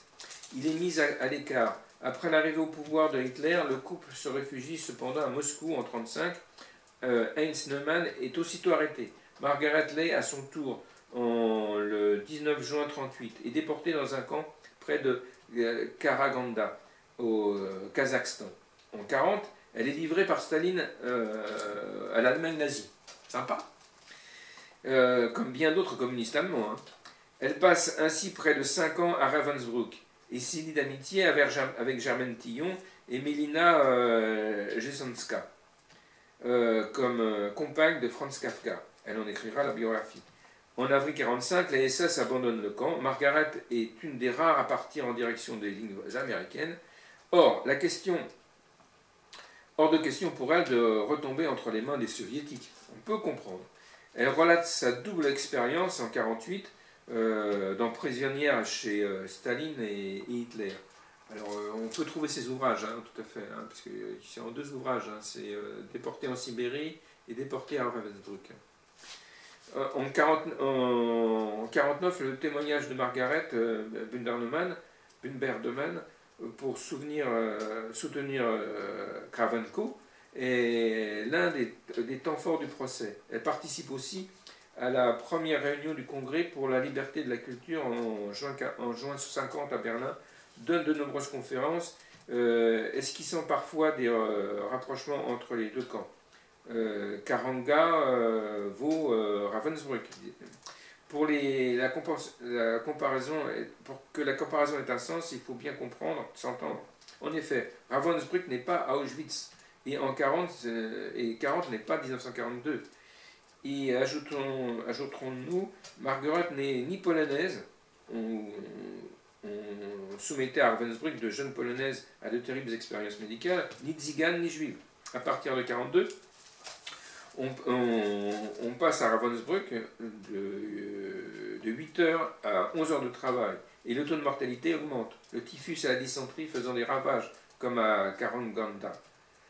L'appel debout, dans le vent, le froid et la pluie multiplient aussi les angines et les pneumonies. Ainsi pourra-t-elle lâcher, on descendait au niveau du sibérien. Margaret Buber-Neumann mourut en 1989.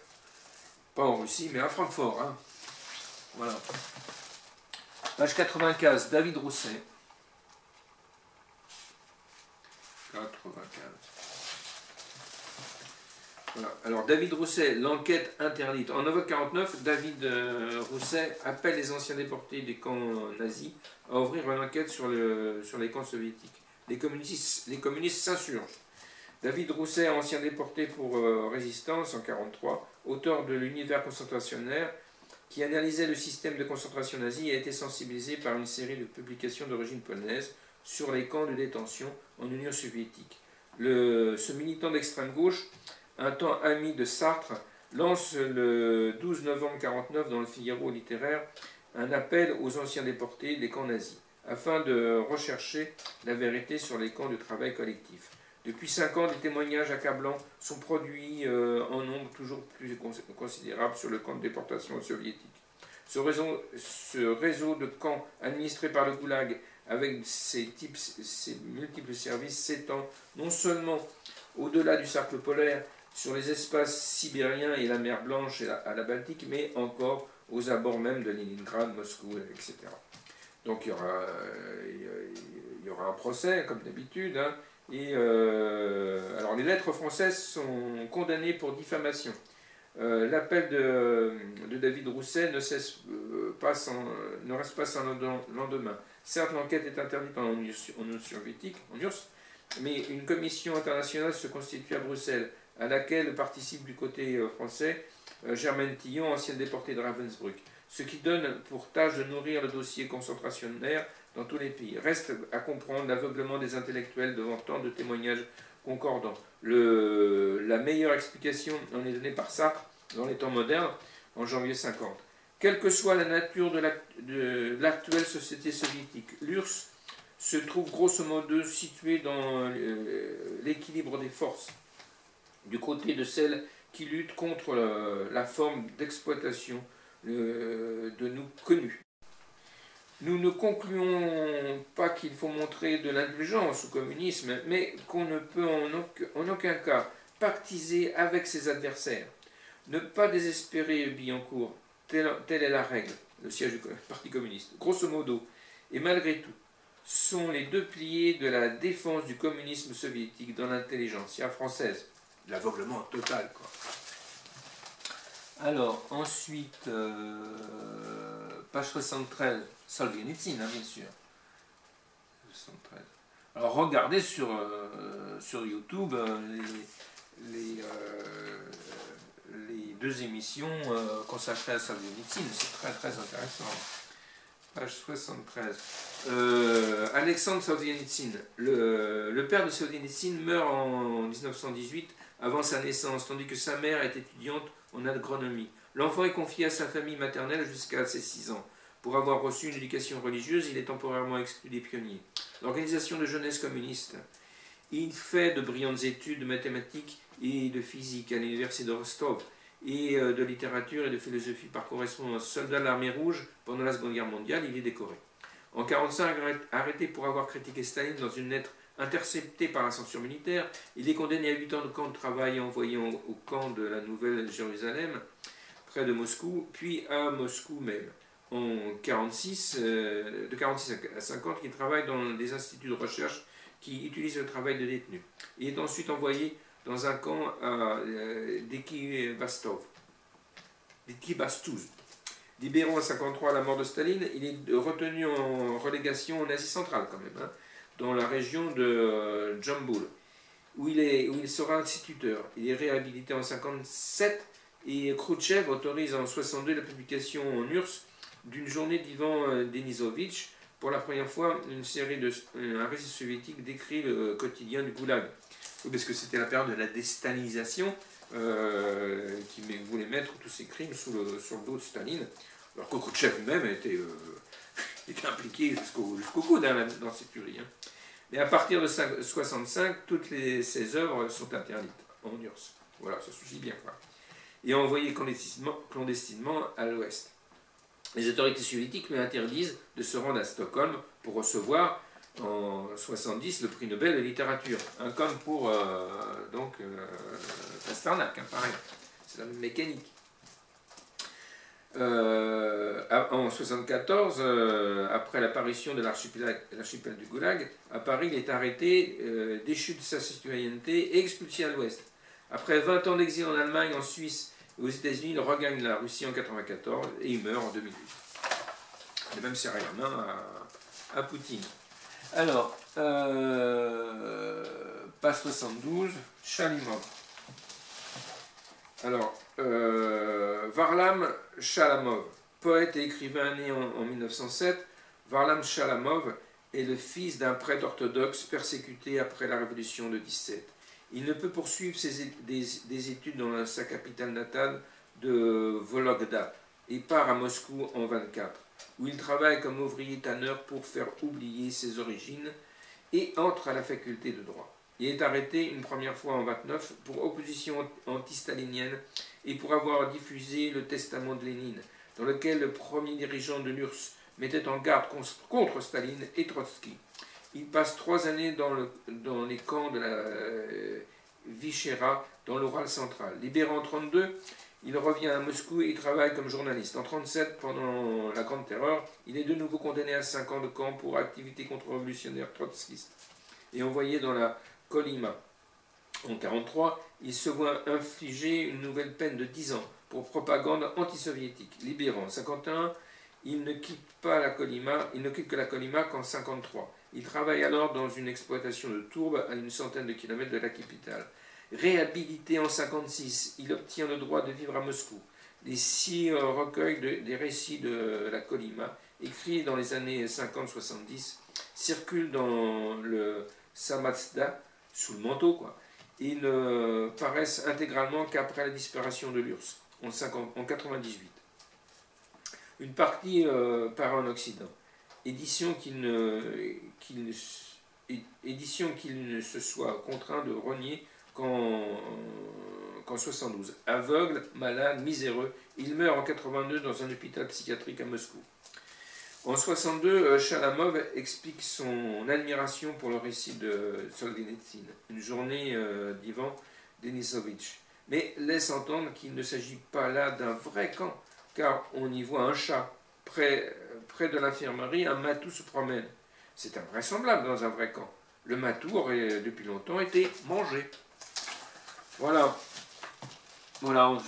Donc c'est pour vous montrer un petit peu le contexte, quoi, ou la période du docteur Zhivago.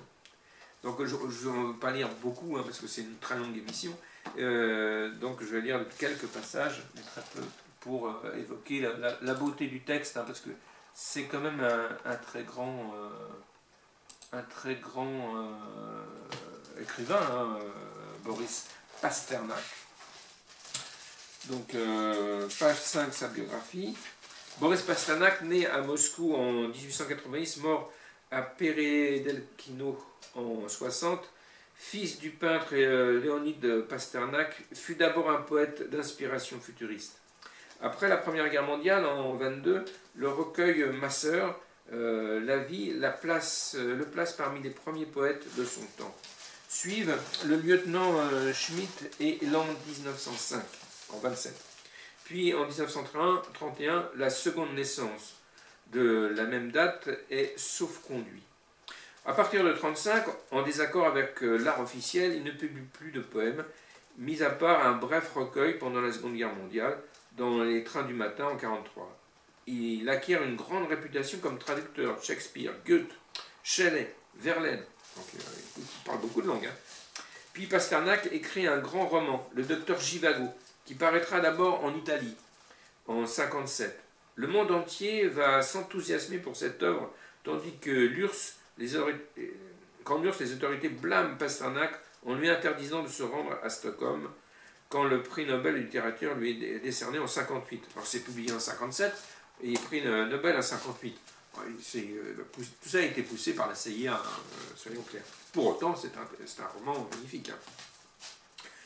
Mais très contestataire vis-à-vis de l'Union soviétique.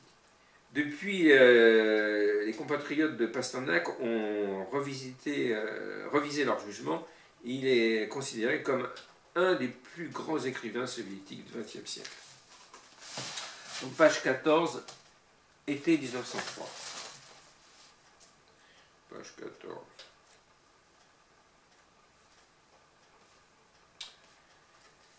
Alors, l'été 1903, dans une patache à 2 chevaux, Yura et son oncle se dirigeaient à travers champs vers Dublianka, propriété du filateur et mécène Kologrivov.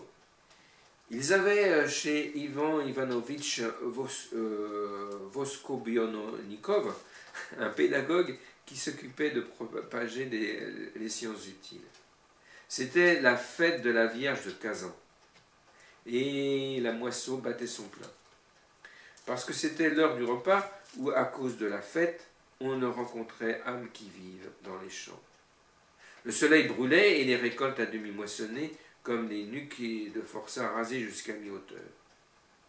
Les oiseaux tournoyaient au-dessus de la plaine, inclinant leurs épis, les blés s'alignaient en un bon ordre dans le calme plat, et bien se redressaient en gerbe à quelque distance de la route, où à force de les regarder, on voyait voir des silhouettes en mouvement.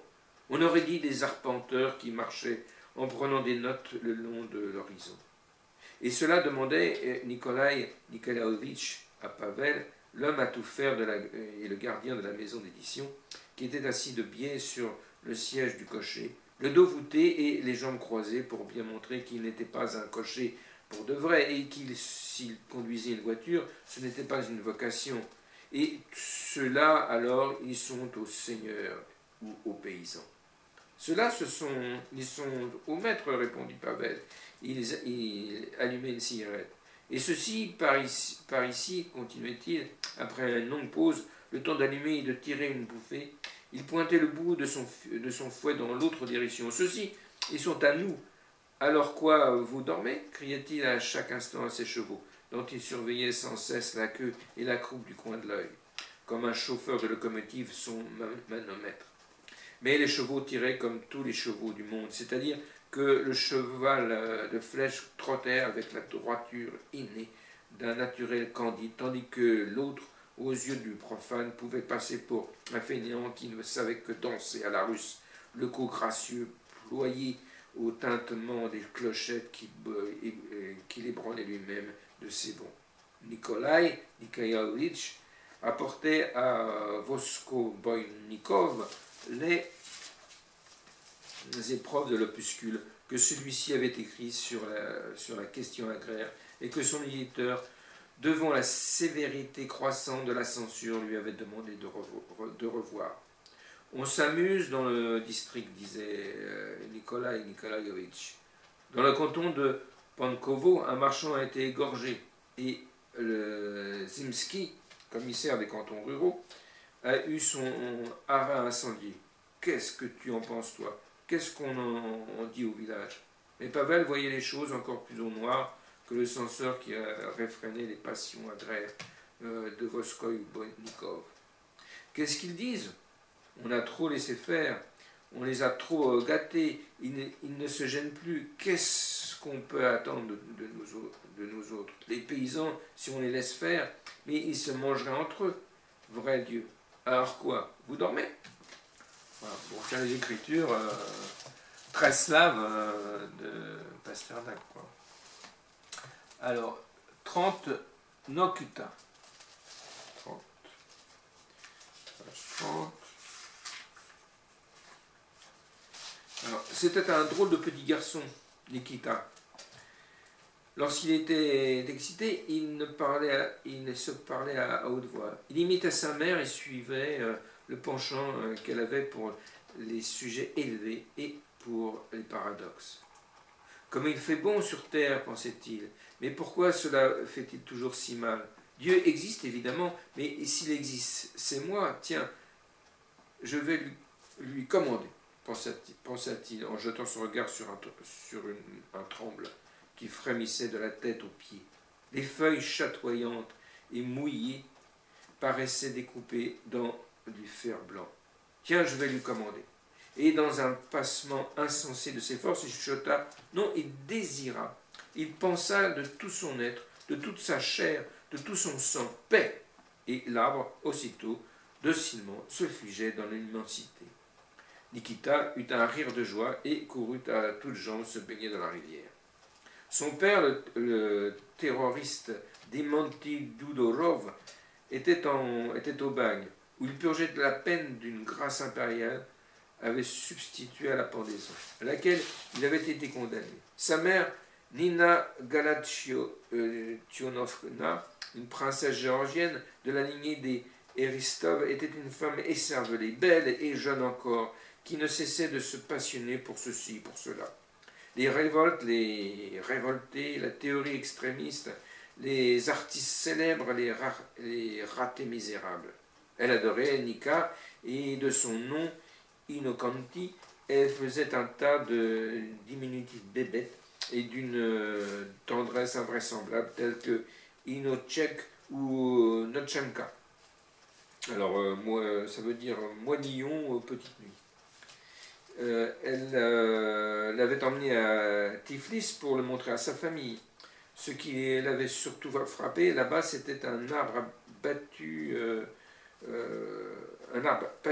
dans la cour de la maison où ils habitaient. C'était une espèce de géant balourd des tropiques, de ces feuilles qui ressemblaient à des oreilles d'éléphant. Il protégeait la cour du ciel torride du midi. Nika ne pouvait se faire à l'idée que cet arbre était une plante et non un animal. Le nom redoutable de son père pouvait attirer des ennuis au petit garçon. Avec l'assentiment de Nina Galachkionovna, Ivan Ivanovitch s'apprêtait à adresser une supplique à Sa Majesté pour qu'on permît à l'enfant de porter le nom de sa mère. Voilà. Belle écriture, moi j'aime beaucoup. Alors, page Page 30, page 34, Madame Guichard. Page 34. Alors, la guerre contre le Japon n'était pas encore terminée. Soudain, d'autres événements la reléguèrent au second plan. La Russie était balayée par les vagues de la Révolution, plus hautes et plus surprenantes les unes que les autres. C'était à cette époque qu'arriva à Moscou, venant de l'Oural, la veuve d'un ingénieur belge, une Française russifiée, Émilie Korlovna Guichard. Elle avait 2 enfants, un garçon, Rodion, et une fille, Larissa. Elle mit Rodion à l'école des cadets et Lara dans un lycée de jeunes filles qui se trouvait être par hasard celui où, dans la même classe, Nadia Kologrivova poursuivait ses études. Madame Guichard avait en guise d'économie des titres hérités de son mari. Ceux-ci, après avoir profité d'une hausse, s'étaient mis à baisser maintenant. Ses ressources fondaient à vue d'œil. Pour y porter remède et pour ne pas rester à bras croisés, Madame Guichard avait acheté une petite entreprise d'atelier de couture de Leviskaya près de la porte du Triomphe, avec le droit de conserver l'ancienne raison sociale, la clientèle, toutes les modistes et les apprentis. Madame Guichard avait agi de la sorte sur le conseil de l'avocat Komarovski, un ami de son mari qui l'avait prise sous sa protection. C'était un homme d'affaires à la tête froide qui connaissait la vie commerciale de la Russie comme sa poche. Elle était entrée en correspondance avec lui pour régler son déménagement. Il les avait accueillis à la gare, menés d'un bout à l'autre de Moscou, à l'hôtel du Monténégro, rue de l'Arsenal, où il leur avait retenu une chambre, et c'était lui qui l'avait convaincu de faire entrer Rodion à l'école des cadets et Lara dans un lycée qu'il lui-même avait recommandé. Et c'était lui encore qui plaisantait discrètement avec le garçon et lançait à la fillette des regards qui la faisaient rougir. Voilà, donc page 35, 146 départ de Pacha. Voilà, c'est pour vous donner le goût, hein, mais bon, on ne peut pas tout décrire, le roman. 46. Quand elle a pris la décision de Pacha, Lara fut stupéfaite. Alors, Lara, elle a grandi et s'est mariée. Après avoir eu une histoire avec l'affreux qui l'avait mis au collège. D'abord, elle n'en crut pas ses oreilles. Ça ne tient pas debout. Encore une de ses lubies, pensa-t-elle. Il faut faire comme si de rien n'était, et cela lui passera. Mais elle dut se rendre à l'évidence. Les préparatifs duraient déjà depuis 2 semaines. Il avait envoyé ses papiers au bureau de recrutement. Il avait déjà un remplaçant au lycée. Et un avis était arrivé, l'informant qu'il était admis à l'école militaire d'Omsk. C'est pendant la Première Guerre mondiale.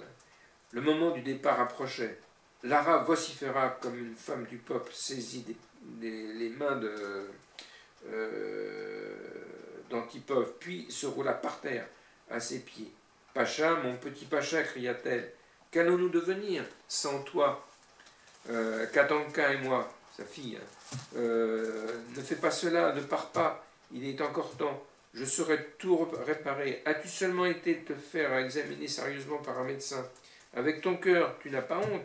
Tu n'as pas honte de sacrifier ta famille à Dieu. C'est quelle folie, volontaire.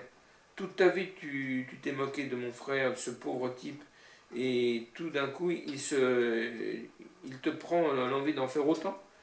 Voilà que toi aussi, tu veux traîner le sabre et faire l'officier. Pacha, qu'est-ce qui t'arrive? Je ne te reconnais pas.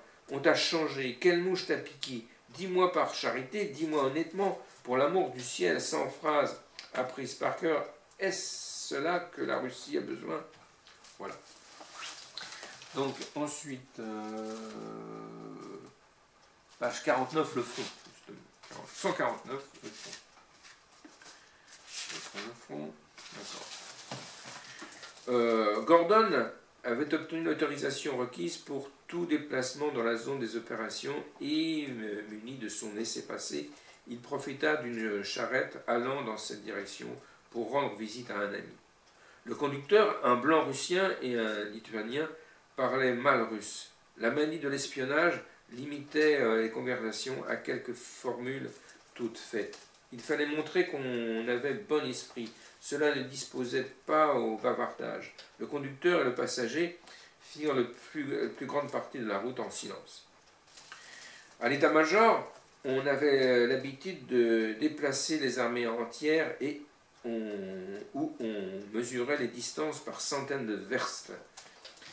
On leur avait affirmé que ce village devait se trouver tout près de là, à quelques 20 ou 25 verstes. La verste, c'est 4 km, je crois. En réalité, il y en avait plus de 80. Tout le long du chemin sur la gauche, l'horizon résonna de grondements et de roulements hostiles. Gordon n'avait jamais assisté à un tremblement de terre, mais il avait raison de penser que la détonation morne, assourdie par la distance de l'artillerie ennemie, ressemblait aux coups de boutoir et aux grondements souterrains d'un phénomène volcanique. Quand le soir tomba, le bas du ciel de celui-ci rougeoya de flammes tremblantes qui ne s'éteignirent qu'au matin. Voilà. Donc ça c'est sur le front. Page 157, Horreur de la guerre.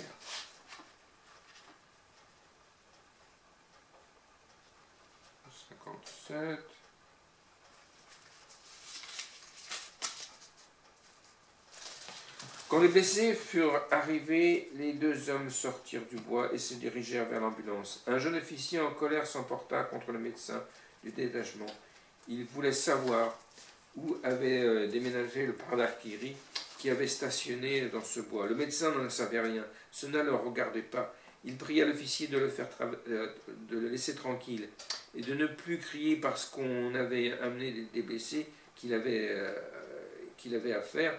Mais les jeunes officiers ne se calmaient pas. Le jeune officier ne se calmait pas. Il vituperait la Croix-Rouge, l'intendance, l'artillerie, tout le monde. Givago s'approcha du médecin. Ils se saluèrent et montèrent dans la maison. L'officier, qui avait un léger accent tatar, continuait à fulminer à voix haute. Il détacha son cheval de l'arbre, l'enfourcha d'un bond et disparut en galopant dans la profondeur du bois. L'infirmière, elle, regarda toujours. Soudain, son visage fit une grimace d'horreur. « Qu'est-ce que vous avez fait ?» etc. Alors, le mutilé qui venait de mourir était le deuxième classe de réserve Mazeldine. L'officier qui criait dans la forêt était son fils.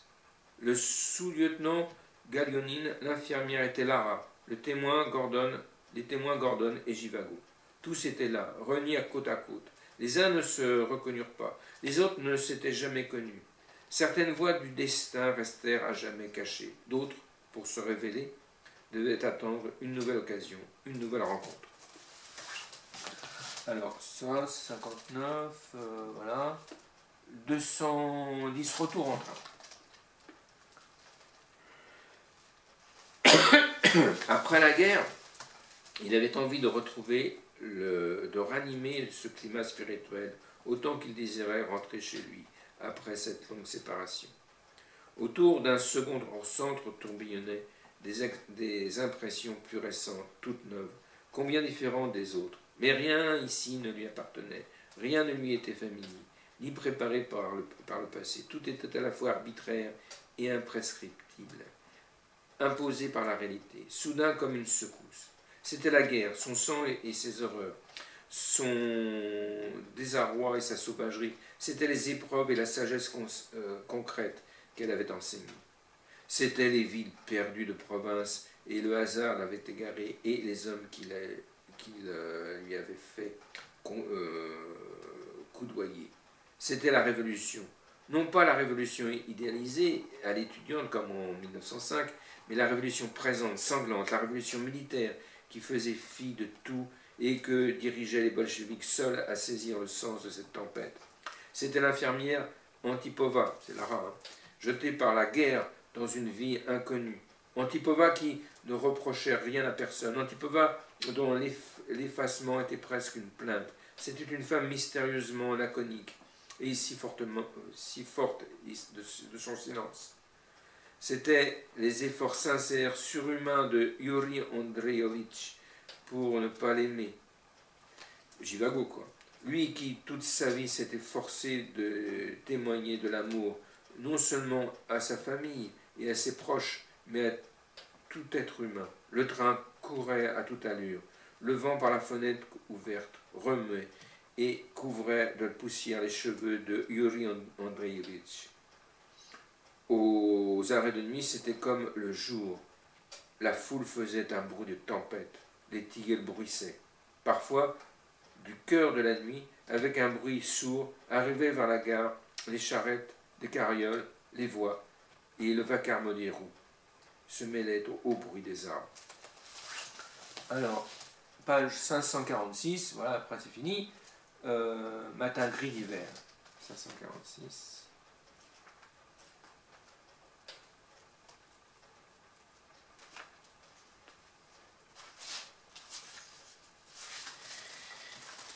Ils quittèrent la ville par un matin gris d'hiver. C'était un jour ouvrable. Les gens dans les rues se rendaient à leur travail. Jivago et Lara rencontraient souvent des passants. Au carrefour mamelonné, près de l'ancienne fontaine du public, les gens qui n'avaient pas de puits dans leur cour se tenaient en file avec des palanches et des seaux posés à terre, attendant leur tour pour prendre de l'eau. Le docteur retenait la Savraska de Samdeniovsk, une petite jument de Sibérie, aux poils frisés, jaunes, fumés, qui allait trop vite. Jivago évitait soigneusement la foule des ménagères. Le traîneau dans son élan glissait de biais sur la chaussée, tombait verglacé, grimpait sur les trottoirs, heurtait de son bord le bec de gaz et les bornes.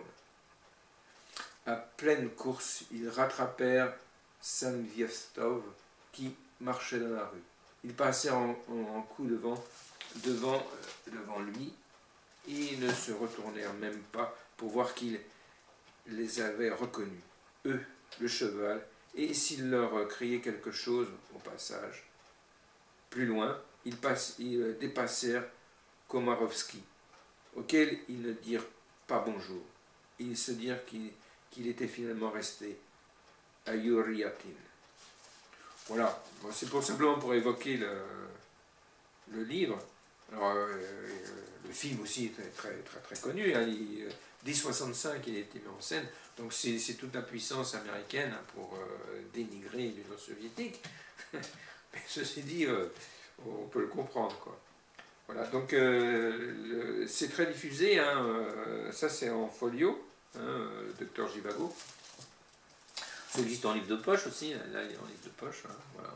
Bon, sur internet, vous pouvez l'avoir à 2 €, hein. Et puis ça se trouve en librairie, c'est une très belle littérature en réalité. Voilà. Puis c'est pour illustrer cet ensemble de la réalité russe de cette époque. Voilà.